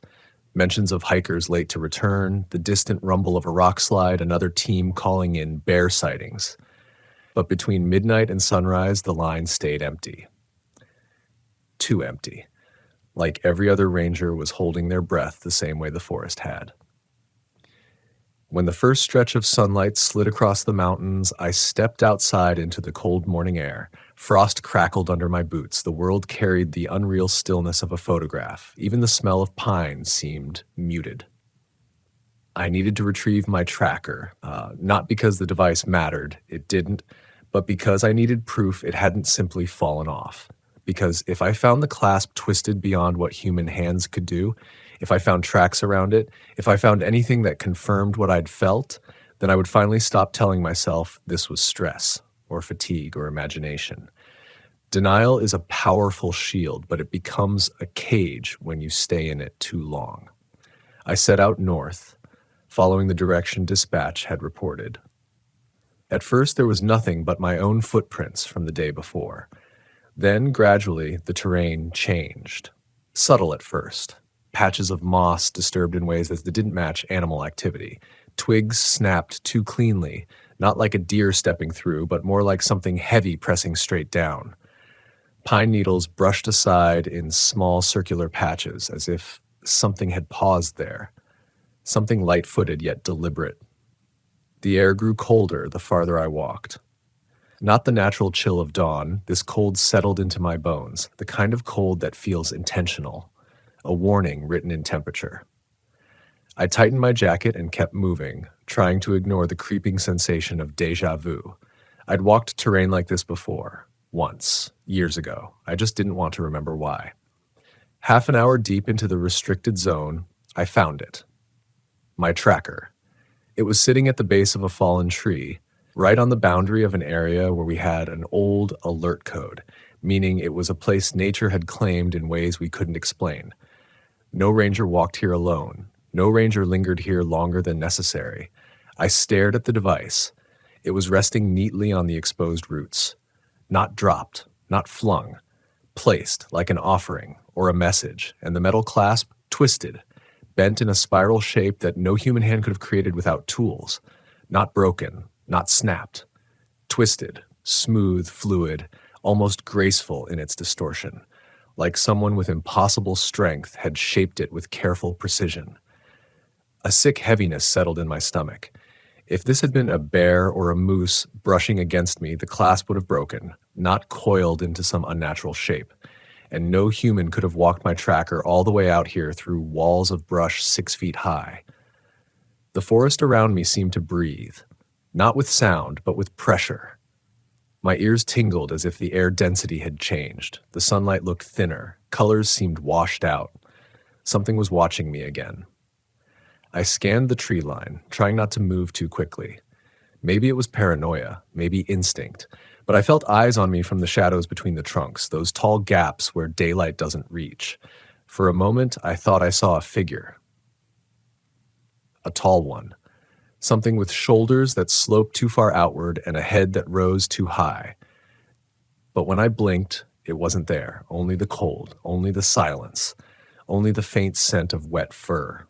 I pocketed the tracker and turned back towards safer ground. That's when I heard the knocking. Soft at first, distant, rhythmic. Knock, knock, knock, pause. Knock, knock, knock. It echoed faintly through the trees, bouncing off trunks like someone continuing a conversation they'd started long before I arrived. The same clicking pattern from the camera feed, but now slower, heavier, more deliberate. I froze mid-step. Knock, knock, knock. It was coming from ahead of me, blocking the way out. I swallowed hard, forcing my breath to stay even. The human brain tries to categorize sounds instinctively, woodpecker, branch, falling pine cone, but this wasn't nature. It wasn't even pretending to be nature. It carried intent, a mimicry of something humans do when they approach a door. Knocking.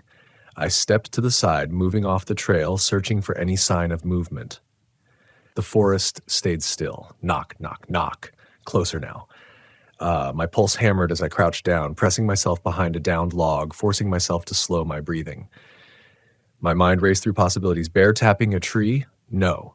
Elk antlers? No. A person? Absolutely not. No one could survive the night out here without gear, not in the cold, not in the density of this terrain.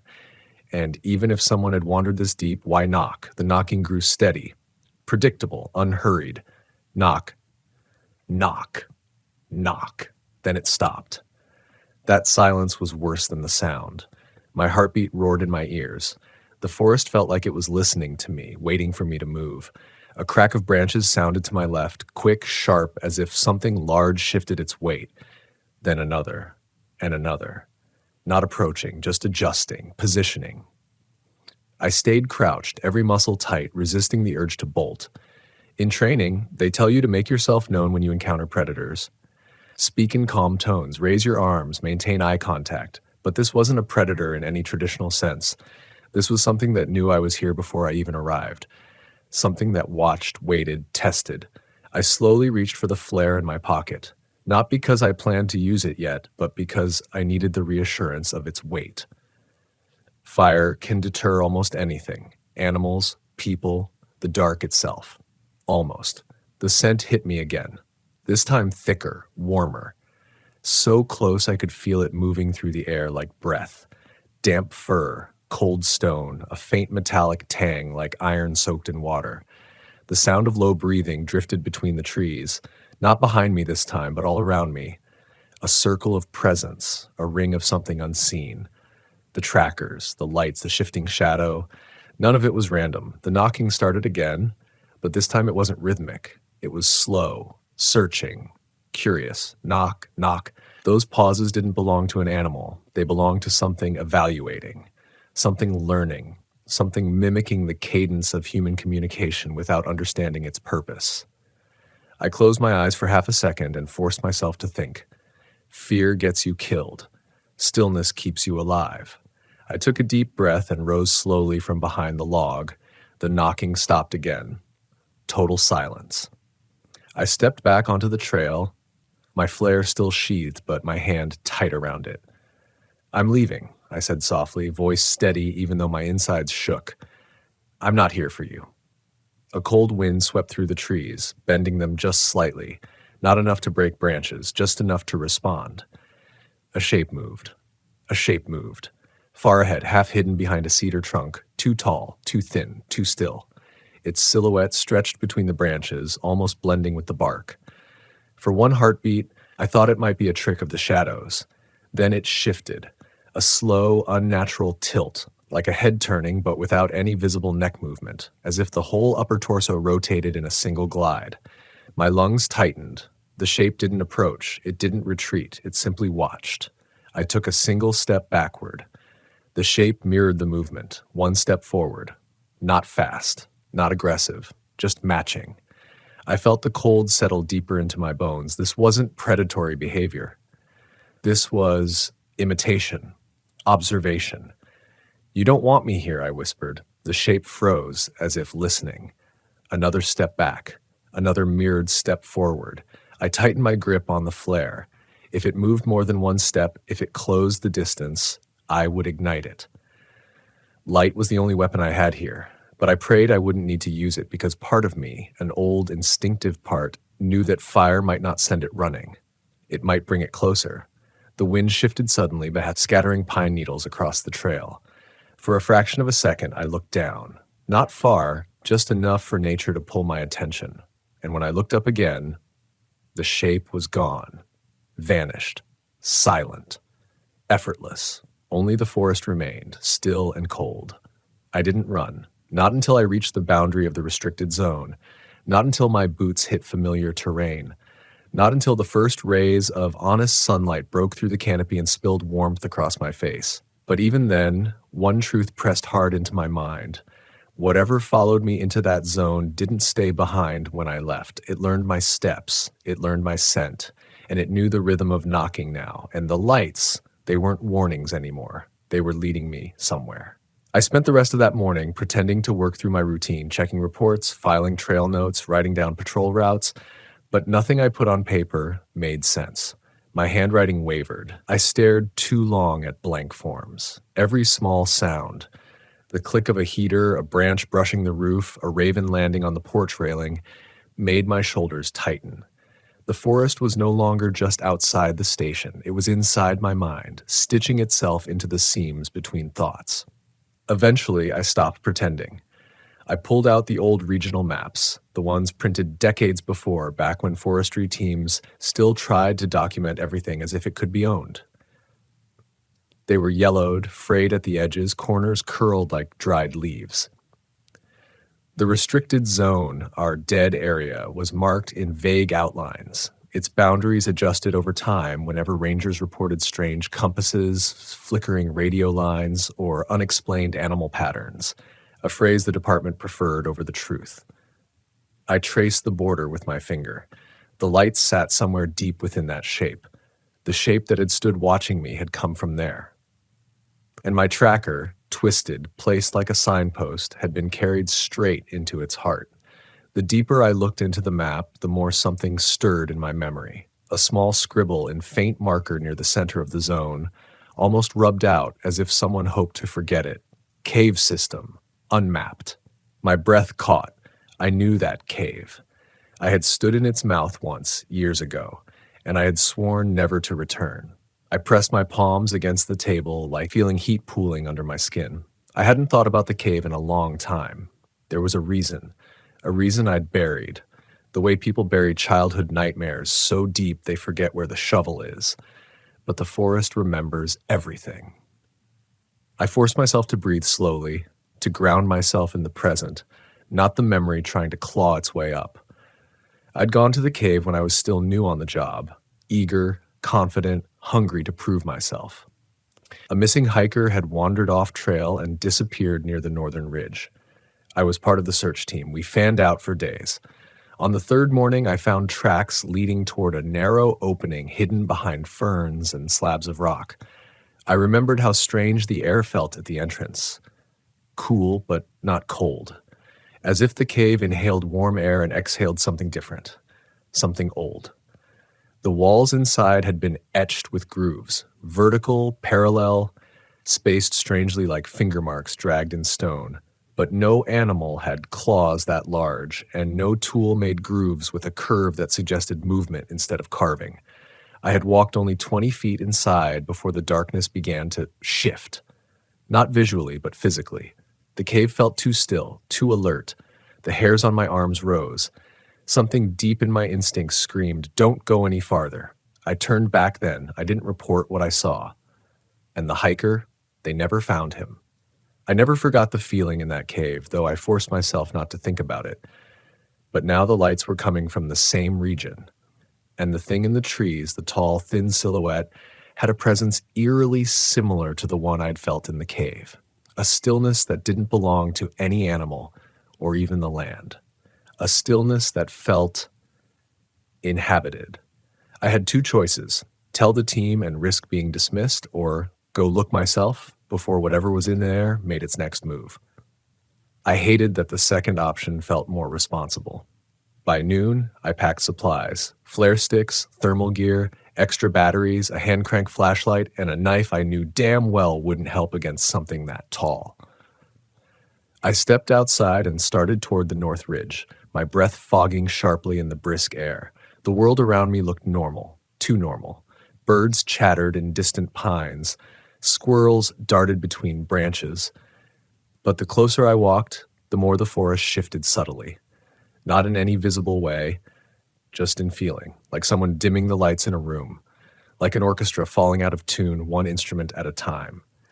I crossed the ridge and descended into the thick brush. The trail faded out. Branches hung heavier. Moss dampened my footsteps. The cold deepened, not harsh, just persistent.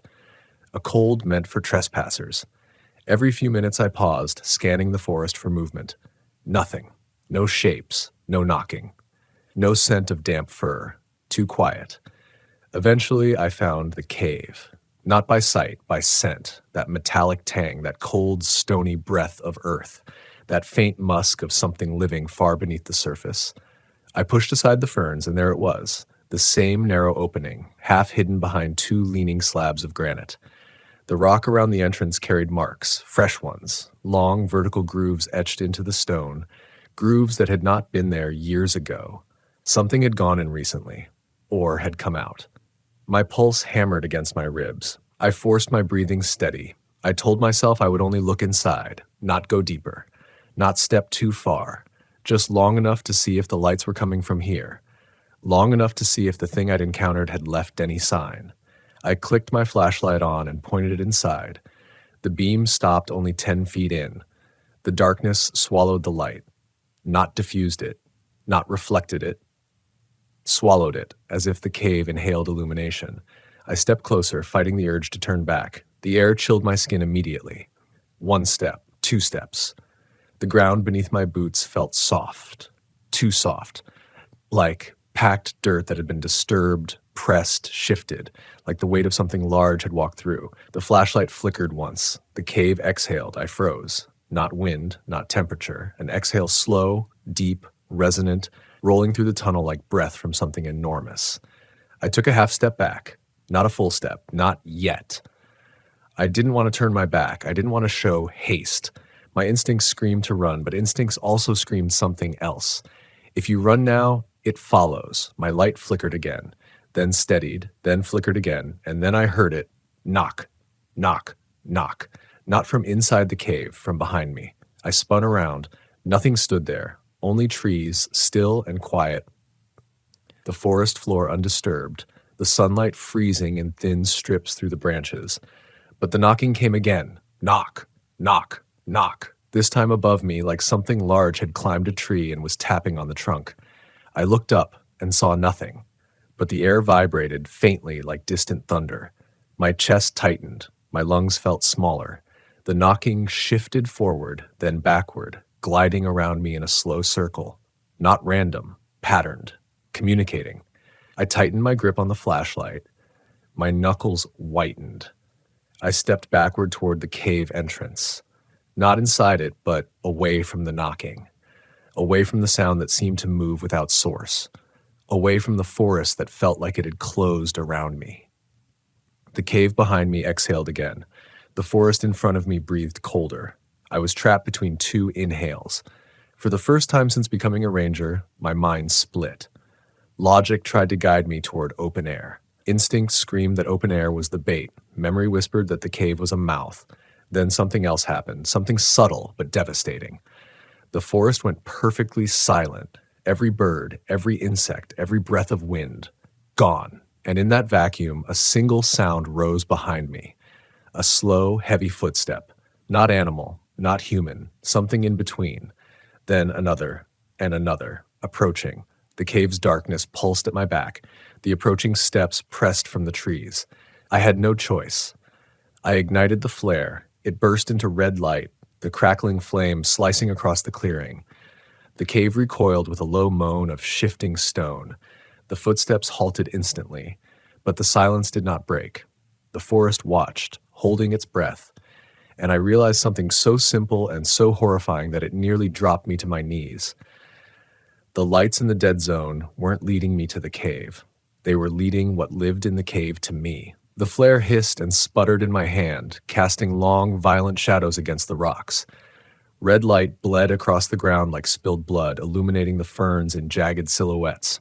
I turned in a slow circle, trying to calculate distance, trying to find the source of the footsteps I'd heard. Those heavy, deliberate footfalls that stopped the instant flame kissed the air. The forest around me looked frozen in mid-breath. Not peaceful, not tranquil. Suspended, like every living thing was bracing, waiting for something to choose its next movement. I held the flare out in front of me and stepped back toward the clearing's edge. For a heartbeat, I dared to hope the creature, or whatever passed for a creature, had backed away. Fear does that to your mind. It clings to hope like a rope thrown down a well, but that hope always slips because the truth climbs faster than your fantasies can. The knocking started again, soft, faint. Farther away now, but not gone. Knock, knock. I turned toward the sound, flinching as the flare crackled against the cold air. The knocking echoed through the trees, bouncing unevenly, as if the source drifted from trunk to trunk, not walking, not running, moving more like smoke than flesh. Then, far deeper in the forest, something answered it. Not a knock, a howl. Low, resonant, too throaty to be wind, too structured to be any wolf or coyote. It vibrated through the ground, through the soles of my boots, into the bones of my legs. A warning, a claim, a call to something older than territory and far beyond hunger. The knocking stopped instantly. Something had silenced it. My heart thudded against my ribs as I took slow steps backward, never letting the flare drop below my chest level. I didn't want to retreat toward the cave, but the woods in front of me pulsed with a presence I couldn't fully see. And worse, something in those trees recognized me now. Not as a ranger, not as a human, as something it could approach. The howl drifted again, softer this time, but closer. I felt it brush along the edge of hearing, almost like a word whispered in a language no one had spoken for centuries. My skin crawled as my instincts crumpled inward. It wasn't the sound of a predator claiming its space. It was the sound of something calling its own. The flare brightened suddenly with a sharp pop. I nearly dropped it before tightening my grip. I needed to leave. Now, I moved along the path, not running, but faster than I should have allowed myself. Branches scraped my sleeves. Frost cracked beneath my boots.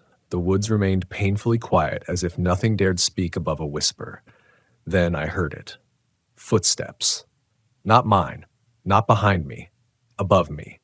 Heavy weight shifting on branches overhead, moving with impossible balance for something that had made such heavy footprints before.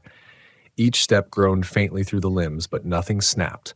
No bird would perch so high without calling. No cougar could make that wait and maintain that silence. I didn't look up. Looking up would mean acknowledging it. Acknowledgement was an invitation. Instead, I kept moving, breath sharp in the cold air. The footsteps overhead kept pace, matching me stride for stride. The trees thinned slightly near the old ridge, just enough to let sunlight pierce the canopy in thin gold spears. As soon as my boots touched the first patch of sun, the footsteps stopped. I froze. Sunlight spilled across my jacket. A breeze stirred the pines, and the forest released a long, collective exhale, as if something massive had just retreated, slipping back into deeper dark. But then something new caught my eye. Footprints. Huge. Human-shaped, almost, but elongated, wrong around the toes, too deep at the heel. They followed the ridgeline leading northwest straight toward the dead zone, and the lights. My mouth went dry. I crouched, examining them for detail. Each footprint was nearly twice the length of mine, with a stride impossible for a human to maintain unless running. Yet the spacing suggested a calm, rhythmic walk. No drag marks, no toe digs, perfectly balanced, each print a deliberate impression. I touched the edge of one print, cold, wet, fresh. Something had passed here moments ago. My rational mind strained for explanations. A hoax?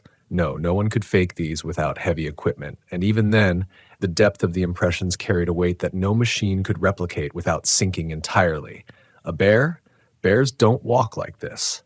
And no primate known in this region walked bipedally with this kind of symmetry. That left only one conclusion. Something had been following me on the ground and in the trees. I stood slowly, scanning the forest. The flare hissed lower. Its fuel was nearly spent. I needed distance before it died completely. I kept walking, not toward the station, but toward a side trail that sloped down toward the creek. Running water always helped clear my mind, helped ground me, and I needed grounding more than anything. As I reached the creek, the air temperature rose slightly. Not warm, just less hostile. The forest sound returned in small fragments. A raven croaked in the distance, a squirrel chattered as it scampered up a fir trunk. Life had resumed. But the water itself looked wrong. It moved too slowly, too thickly, as if something upstream had disturbed its flow. I crouched beside it. Ripples formed in patterns, not random scattering. 3 circles, then a pause. 3 more, then a pause. The same cadence as the knocking. I stared at the water, watching the rhythms pulse nonchalantly through the surface, radiating outward from the shaded bank on the opposite side. Something was down there, or had been, or had left its rhythm behind the same way an animal leaves tracks. The flare died with a faint flicker. Darkness under the trees thickened instantly, as if the forest had been waiting for the moment flame vanished. I stood scanning the tree line, and that's when I saw them. The lights. Not far this time. Not deep in the dead zone. Not over some unreachable ridge. Right across the creek. 6 pale amber orbs flickering in a slow hypnotic rhythm, hovering at chest height, perfectly spaced, unmoving, watching. My breath hitched. They hadn't waited for night. They hadn't waited for darkness. They had come to me in daylight. The lights pulsed once, then again, then held steady. My body locked in place. Every instinct screamed, "Don't approach." Every rational thought whispered, "This is impossible." But another voice rose too, one I hated, one shaped by old memory, old fear, old denial. You knew this was coming. The lights began to move, not forward, sideways, drifting anticlockwise, forming a slow arc. And as they moved, the forest dimmed. Shadows deepened. A sound, low, throaty, rolled through the trees like breath dragged from a massive chest. And then a shape moved behind the lights. Tall, looming, broad-shouldered, walking with a gait that was almost human, but too heavy, too deliberate. The lights illuminated nothing of its features, only its outline, its scale, its mass. And just before the trees obscured the figure entirely, it turned its head, and I heard it. Knock, knock, knock, not on wood, not on stone, on its own chest. A call, a signal, a reply. The same rhythm it had heard from me, the same one it had followed last night. I stumbled backward, nearly slipping on the frost-slick rocks. The creature melted back into the trees, the lights drifting with it like obedient satellites. Within seconds, the forest swallowed all trace of it, but the message lingered in the air, thick and undeniable. Now it knew where to find me. Not just in the dead zone, everywhere. And worse, it had learned my rhythm. I don't remember walking back to the station. I remember the motion of it, the rhythm of my boots on frozen ground, the scrape of breath in my throat. But not the choices that carried me there. Fear does that. It hollows out time, turns memory into static. I must have moved quickly, though, because when I came back into myself, I was already gripping the station's doorknob with a hand that trembled so hard the metal rattled. The air inside was warm, too warm, like someone had cranked the heater to its maximum. Sweat ran down my spine, even though the outside cold still clung to my clothes. I stripped off my jacket, tossed it across a chair, and leaned over the desk, trying to steady my breathing. I needed to report something. Anything. But what did I say? I saw lights moving in daylight like they were thinking. Something mimicked human knocking. Something twisted hardened steel like soft wire. Something stood in the trees and watched me breathe.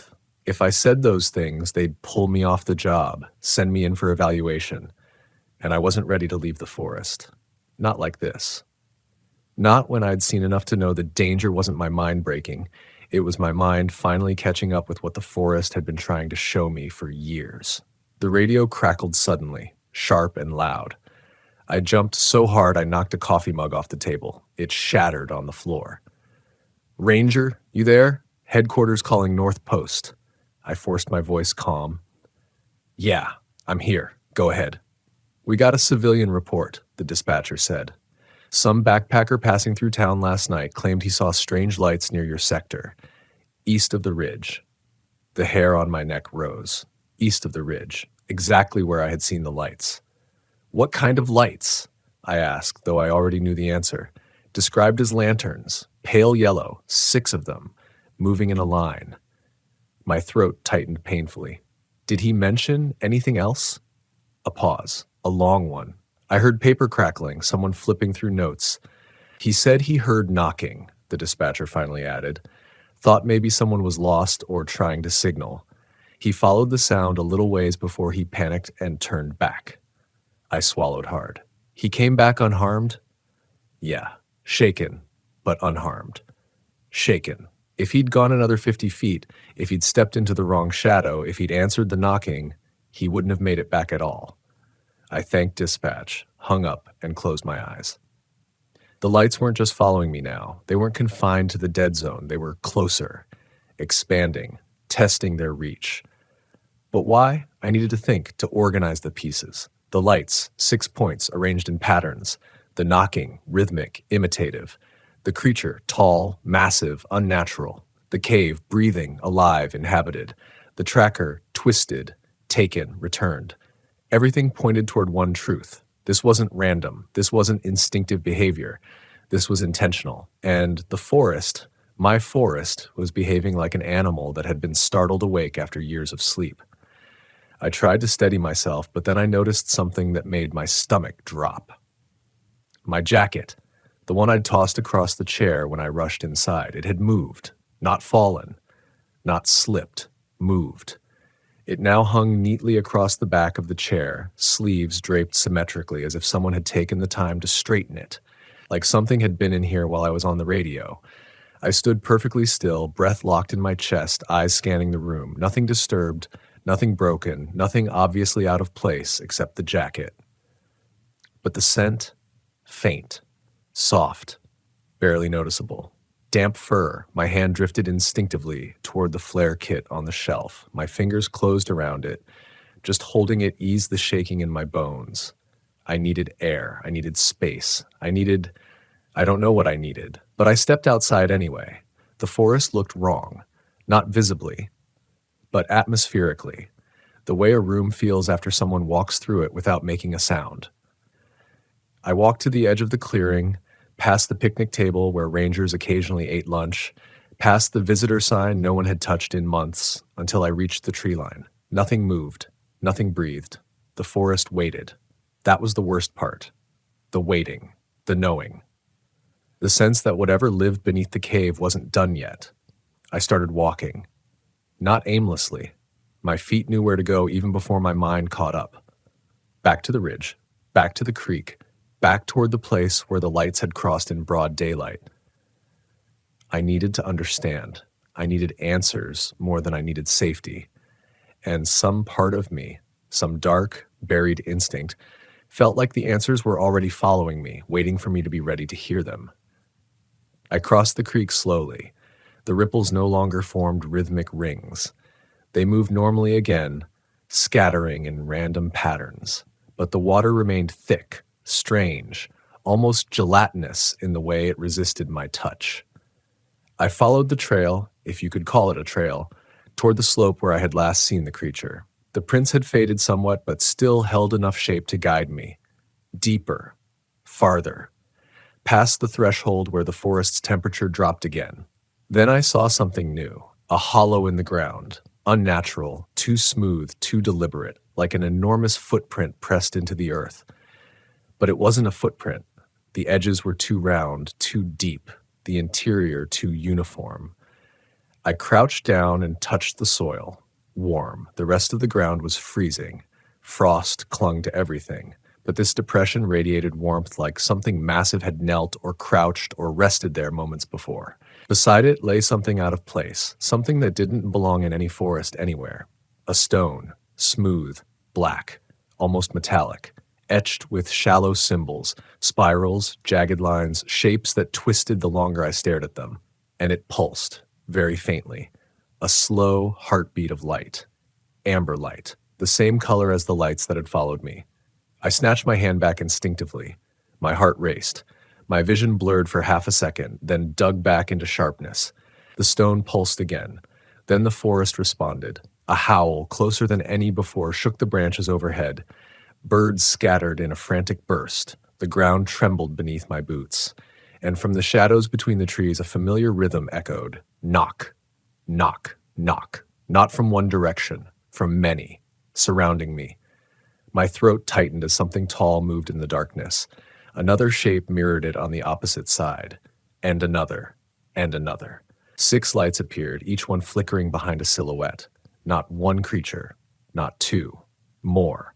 My blood turned to ice. They stepped forward in unison, but only enough to make their scale known. Their height, their breadth, their impossible, unnatural posture. Behind them, deeper in the shadows, something far larger shifted. So massive its movement was felt before it was seen. A deeper knock, so heavy the ground vibrated, answered their rhythm. And I understood something in that moment that I had refused to accept from the start. The creature I'd seen wasn't alone. It wasn't an anomaly. It wasn't even the largest of its kind. It was a scout, a watcher, a guardian of something older. And whatever lived in that cave, whatever exhaled, whatever twisted metal, whatever learned the pattern of my knocking, it was awake now. Awake because it had followed my scent. Awake because it remembered me. Awake because the lights were not lights at all. They were eyes. and they had been watching long before I ever saw them. For a long moment, I couldn't move. Not just because I was frozen with fear, which I was, but because the forest itself seemed to hold me in place. The air thickened, pressed against my chest, and wrapped around my limbs like wet cloth. Each breath came shallow and tight, as if the woods were deciding whether I deserved another.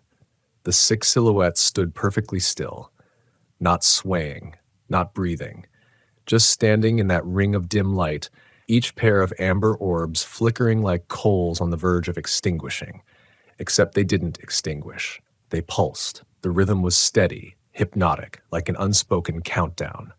Behind them, that larger presence, the one I'd felt before I ever acknowledged it, shifted again. I didn't see it clearly, but I felt the movement ripple outward. The trees bent slightly, their tops flexing as if brushed by a giant's hand. The earth vibrated once, as though something heavy had repositioned itself. Knock, knock, knock. The deep sound rolled through the ground, shaking dirt loose from the roots around me. It wasn't communication anymore. It wasn't curiosity. It was a command. The others responded in perfect unison. Knock, knock, knock. The rhythm echoed in my bones. I stumbled backward, my heart hammering against my ribs. The pulse from the strange black stone at my feet intensified. Amber light seeped between the carved symbols, glowing brighter with each knock, as if responding to them, as if being activated. I didn't know whether to run, hide, or smash the thing to pieces. Instinct chose for me. I backed away from it, slowly, carefully, never breaking eye contact with the lights. One of the creatures stepped forward. Not much, just a shift of weight, one massive foot pressing into the earth with a muffled thud. The sound made my stomach twist. The creature was enormous, taller than any animal I'd ever encountered in the Cascades. Its silhouette loomed between 2 cedars, shoulders broad enough to brush both trunks if it spread its arms. But the most terrifying part wasn't its size. It was the way it moved. Slow, controlled, like someone trained in the art of stalking, like it knew exactly how to move to keep its presence terrifying without becoming aggressive. A warning without a strike. The light near its chest flickered, not attached to clothing, not held in a hand, inside it. The glow radiated from beneath its ribs, pulsing through the coarse hair that draped across its torso. My mind recoiled, refusing to process the implication that these weren't lanterns or devices or external lights at all. They were organs, bioluminescent, living. A second figure stepped forward, then a third, each one illuminated by the internal glow pressing against thick fur, each one carrying that same unnatural height, that impossible symmetry, that slow, controlled motion. I felt my pulse in my fingertips. They were circling me, not aggressively, not to attack, to judge. A primal instinct deep in my spine screamed a truth I didn't want to accept. This wasn't the first time they had done this to a human. I backed toward the ridgeline. A cluster of rocks lay behind me, just a few feet away, an escape route if I could reach it. The ground sloped toward a patch of sunlight breaking through the canopy. If I could make it there. A heavy footfall landed behind me. I hadn't heard it approach. I hadn't seen it move. But it was there, close. So close the scent of wet fur mixed with stone filled my lungs. My breath caught, my chest locking tight. I turned slowly, slow enough that whatever stood behind me wouldn't see it as panic. A shape towered over me. One of them, or the same one I'd seen before. Hard to tell. The silhouettes all blurred together in that half light, but this one was different. It stepped into the sun, not fully, just enough that the edge of daylight touched its fur. And that's when I saw it clearly for the first time. A massive humanoid figure covered in thick, charcoal brown hair, shoulders like boulders, arms longer than any human's, musculature so defined it looked sculpted from stone. Its head was slightly elongated, with a slope that suggested strength rather than deformity. But its eyes were wrong. Amber light glowed from deep within them. Not reflected light. Emitted. They weren't looking at me like a predator studies prey. They were looking at me like something ancient studies something new. The sound felt deafening in the silence. The creature raised one enormous hand, not to strike, not to grab, to mimic. Slowly, it balled its fingers into a loose fist. Then, knock. It tapped its chest with two knuckles. The sound reverberated through its body, echoing like the hollow thud of a giant drum. Knock, knock. Then it held still, waiting. The expectation hung in the air, heavy, charged, almost ritualistic. It wanted me to respond. Sweat beaded on my forehead despite the freezing air. Every part of me screamed not to move, not to engage, not to accept the rhythm that seemed to bind them together. But the others were closing in around me. Soft footfalls, light pulses intensifying, shapes pressing in until my retreat path vanished. There was no way out. My hand trembled, my heartbeat pounded in my throat. Instinct warred with logic, each warning me of a different danger. But another memory, one deeper, rose up. The cave, the breath, the grooves in the stone. I hadn't run then. I had backed away slowly, respectfully, alive. Maybe this was the same. Or maybe it would kill me the moment I moved wrong. I raised a shaking hand, and with 2 fingers I tapped my chest. Knock. The forest inhaled sharply, branches creaking, birds taking flight, the wind freezing in mid-movement. The creatures all straightened. Knock. I tapped again. Knock. The effect was immediate. Every silhouette bowed its head, not deeply, not submissively, just enough to acknowledge something. Recognition. Permission, or a decision. The largest figure, the one that had stepped into the sun, extended its hand toward me. Its palm was massive, almost the size of my torso. The fur was matted, tangled with moss and specks of earth. Its fingers were nearly as long as my forearm. It wasn't offering help. It wasn't asking for trust. It was showing me something carved into its palm. A spiral. The same symbol etched on the stone. My breath hitched hard. My legs nearly gave out. This wasn't random. This wasn't instinct. This was communication from something intelligent, something ancient. And then the moment shattered. A scream tore through the woods. Human, raw, desperate, nearby. All 6 creatures snapped their heads toward the sound simultaneously, and the largest one looked back at me with a single flicker of its amber eyes. Without another sound, the creatures vanished into the trees so fast the air pulled after them. One heartbeat they were there. The next, gone. The scream came again. Closer. Real. Someone else was out here, and whatever had taken interest in me had just set its sights on them. The scream shredded the silence a 3rd time. Closer now, cracking through the trees like a flare of pure terror. My body reacted before my mind could catch up. I scrambled toward the sound, adrenaline punching hard through my veins. Even as my legs moved, the rational part of me begged to stop. I was unarmed, alone, and running straight toward something that had just made 6 ancient creatures flee. But a ranger doesn't ignore a scream. Not ever. I plunged deeper into the trees, branches whipping my arms, boots slipping on frost-slick roots. My breath steamed white. My heartbeat thundered in my ears. Another scream, higher, breaking on the edges. "Hello?" I called out. "Where are you?" No answer. The forest swallowed my voice whole. I reached a small ravine, one I recognized, a narrow drop, maybe 12 feet down, with a creek running through it. That creek shouldn't have been this cold, not even in late fall, but a thin fog curled from its surface like breath exhaled from something deep. And in the ravine, halfway down the slope, a man clung to a jut of rock. He was in his 20s, maybe early 30s, flannel jacket, backpack half torn off, face streaked with dirt and panic. His eyes darted wildly until they locked onto me. "Help!" he screamed. "Please, help me! I'm coming!" I shouted, sliding down on one knee, catching branches for balance as I descended. "Are you injured?" He shook his head violently. "It's up there! It's up there! Don't let it come near me!"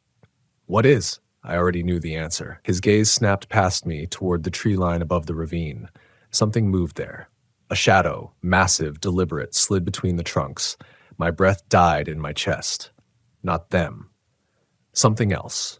Whatever terrified the creatures, whatever made them disappear, it remained. The young man shifted, nearly losing his grip. Rocks tumbled into the creek. I had to get him out of here. "Listen carefully," I said, voice steady though my hands shook. "I need you to climb toward me. Fry, slow and controlled, don't look behind me, just look at me." He swallowed hard, nodded, and began to climb. A heavy thud landed above us, then another and another. Footsteps, too heavy for a human but too slow for a charging animal. I forced myself to look. A figure emerged at the ridgeline. Not tall like the creatures, not symmetrical, not fur-covered, but wrong. Wrong in shape, wrong in movement, wrong in a way that scraped against instinct. Its limbs bent at angles that suggested something broken, but it stood anyway. Its head hung too far forward as if pulled by gravity, and its skin, what little of it wasn't covered in mud and bark, looked stretched thin over bones. Then it lifted its head, and I understood. This wasn't a creature, not like the others, not something natural. This had been a man. Once. Pieces of a backpack still clung to its shoulders, fabric tatters clung to its legs, and its face was slack, pale, empty. The eyes carried no life, no focus, just a dull, amber reflection like something was shining through them from behind. The young man screamed behind me. "That's him! That's the hiker! The one who went missing last week!" My blood iced. Something had hollowed this man out, reanimated him, used him. A puppet, a warning, or bait.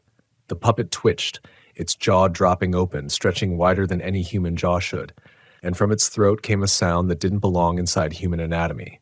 Knock, knock, knock. The same rhythm, but empty, imperfect. A broken imitation, like a damaged speaker repeating words it didn't understand. The silhouette staggered forward, jerky and unnatural. The young man behind me sobbed, losing his grip. I lunged, catching his wrist before he could fall into the freezing creek. With all my strength, I hauled him upward, muscles screaming, boots sliding. "Go!" I shouted, shoving him toward the opposite bank. "Run, run and don't stop." He stumbled, scrambled up the rocks, and sprinted into the trees. But the puppet moved too. Fast, faster than its broken limbs should allow. It slammed down the ravine wall in a way that defied gravity, sliding on all fours, arms jerking, legs kicking, head snapping side to side like it was searching for a scent. My scent. I pulled out my last flare. If the living creatures reacted to light, maybe this thing would too. I struck the cap. Nothing. I struck again. Nothing. Come on. Come on. A third strike. The flare sputtered, coughed, then burst to life in a violent red blaze just as the puppet lunged. I swung the flare toward it in a desperate arc. The light hit its face. It shrieked. Not a scream. A high, piercing howl that tore through the clearing and echoed through the trees like metal scraping. Its skin blistered instantly, peeling back from the flare's radiance. It recoiled violently, hitting the ravine wall with a force that cracked bone. Amber light flickered under its skin like fire trapped under wax. The thing clawed at its own face, as if the light were eating it from the inside. Then it bolted, scrambling up the wall, jerking, twisting, sprinting into the darker trees faster than any human body could sustain. It vanished. The silence that followed was crushing. Above me, the young man stood frozen, staring down in shock while the flare's glow faded to embers in my hand. "Is it gone?" he whispered. "For now." He climbed down slowly, still shaking, hands bleeding from scrapes. What happened to him? Was he dead? Was that thing wearing him? Was it... His voice cracked. It looked like he was trapped inside, like something was moving him. I placed a shaking hand on his shoulder. "I don't know," I said. And it was the most honest thing I'd said all day. "But we're not staying to find out. We go straight to the station. We radio for a full team. A sound cut me off. A deep, resonant knock, the kind that shook the ground. Then a second knock and a third, coming from the direction the puppet had fled. Not from the puppet, from something larger, something calling it back, something answering the flare's scream like a challenge. My breath froze in my chest. The young man met my eyes, face draining of color. "What was that?" He whispered. I swallowed hard. Because I knew. I finally understood. The creatures weren't hunting humans. They weren't stalking us. They weren't the true threat. They were trying to contain something older than them, something that lived in the cave, something that hollowed people into puppets, and something that the lights, those 6 glowing guardians, were desperately trying to keep from crossing into our world. The puppet wasn't chasing us. It was running from something far, far worse. I grabbed the young man's arm. "We move," I said. "Now." And together we ran. Branches whipped at our clothes as we ran, but neither of us slowed, not even when the young man stumbled on a root and nearly fell. I grabbed his jacket and yanked him upright, pushing him forward, urging his feet to keep moving. The forest seemed to fight our passage, gripping at our legs with long strands of underbrush, closing around us like it wanted to swallow us whole. Behind us, the knock, that deep, resonant, ground-shaking knock, echoed again. Closer, and it wasn't alone. Other knocks rose in response. Higher, rougher, as if multiple voices spoke in a language of impacts instead of words. The cadence was frantic, angry, and the forest responded. The winds surged, the branches above us groaned, birds exploded from the canopy in chaotic bursts. Whatever we had freed, whatever had twisted that hiker's body into a puppet, was awake now. Awake, moving, feeding on the chaos. And the creatures, the guardians, were no longer circling us. They were chasing it. We burst into a clearing, one I recognized, though only faintly. The sunlight here cut through the trees in long, pale beams. The ground beneath us was softer, clearer, safer.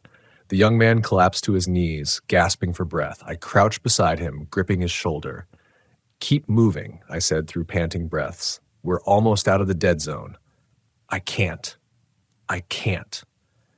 His voice cracked into a sob. "What was that? What did it do to him?" I didn't answer, because I didn't know. Because I did know. Because the truth sat like ice in the back of my skull, and I wasn't ready to say it aloud. Somewhere deeper in the trees, a shriek rose. Human at first, then twisting into something else, something primal. I grabbed the young man's arm and forced him to his feet. "Come on." We pushed into the woods again, moving faster now that the terrain grew familiar. My boots slid down slopes I'd climbed dozens of times. The air grew warmer. The light returned. Birds returned. Life returned. The forest around us shifted back into the world I understood, but the sounds behind us did not. There was a crash, something massive colliding with a tree. A roar shook through the branches. Not an animal, not the guardians, not the puppet, something deeper. The young man flinched. "It's following us." "No," I said quietly. "It's being chased." He stared at me, eyes wide. We reached the southern ridge. Just beyond it lay safer ground. Real trails, familiar markers, places where people existed. The air thinned as we climbed. Every ridge I crested felt like a lifeline. But just as we reached the top, just as the first sign of the ranger station's radio tower appeared between the trees, I smelled it. Damp fur. But this time it wasn't cold. It wasn't hostile. It wasn't warning. It was protective. A massive silhouette stepped from between the trees to our right, 7 feet tall, broad-chested, eyes glowing faint amber. One of the guardians, the same one who had stepped into the sunlight before. My breath caught, but not from fear this time. It did not approach. It did not circle. It did not mimic. It simply stood there, watching us. The young man pressed behind me. "What does it want?" "It's not here for us," I whispered. And before I could say more, the ground behind us shook. Something crashed through the trees, breaking branches like toothpicks. I shoved the young man behind a boulder and stepped out, flare raised, not because I thought it would save me, but because it was all I had left. The puppet burst into the clearing first, its limbs jerking, head snapping side to side like it no longer understood the anatomy it wore. Its jaw hung crooked now, unhinged in a way that made my stomach churn. It had been human. Now it was something else entirely. And behind it, the guardians, all 6 of them, charging. They erupted into the clearing with thunderous force, their bodies moving as one unit. The ground rippled under their weight. Their internal lights glowed brighter, pulsing rapidly, aggressively. The puppet shrieked and bounded toward us. One guardian intercepted it with impossible speed. The impact threw dirt into the air. The puppet's body hit a tree so hard it snapped the trunk like straw. I grabbed the young man's arm and pulled him back farther. The clearing exploded with motion. Blurs of fur, flashes of amber, snarls so deep they rattled my teeth. And then the largest guardian emerged. The Alpha. The one whose knock could shake the forest floor. It stepped into the clearing like a storm becoming solid. The smaller guardians parted for it. Even the puppet froze, contorting its limbs like something inside was screaming in pain. The alpha raised its massive hand, the spiral carved into its palm glowing with fierce amber light, and it knocked. Once. The entire forest held its breath. The puppet spasmed violently, collapsing into the leaves. The amber glow beneath its skin flickered wildly, like a candle sputtering in wind. The alpha stepped closer, towering over the twitching form. It knocked a second time. The puppet screamed. Every tree around us bent inward as if pulled by gravity. Then the alpha knocked a final time. The amber light inside the puppet extinguished, instantly, completely, as if the flame of whatever controlled it had been blown out. The body collapsed into the dirt, human again, still, unmoving, dead. The alpha stood over it, chest heaving, breath fogging in great clouds. Then, slowly, it lowered its hand and turned toward us. My heart slammed painfully into my ribs. I stepped backward, pushing the young man behind me again, but the guardian did not approach. It lifted its hand, palm out, the spiral facing us, a symbol, a warning, a lesson. And then, as silently as they had appeared, the guardians slipped into the trees. One by one, light fading, forms dissolving, until only the forest remained. The young man crouched beside the body, trembling. What were those things? Why did they help us? I stared at the spot where the alpha had vanished. They weren't helping us, I said, voice shaking with a truth that felt larger than anything I'd ever believed. They were containing something older, something worse. The young man looked up at me, face pale. Will it come back? I looked at the cave system's direction, at the ridge, at the forest that had watched me all these years with secrets too large for humans to carry. Yes, I whispered, but so will they. We walked back to the station in silence. And that night, when the wind brushed the pines outside my cabin, it carried a low rhythmic vibration, not hostile, not warning, a single knock, then another, almost like a reminder, a promise. The forest remembers, and it does not stand guard alone. Not anymore.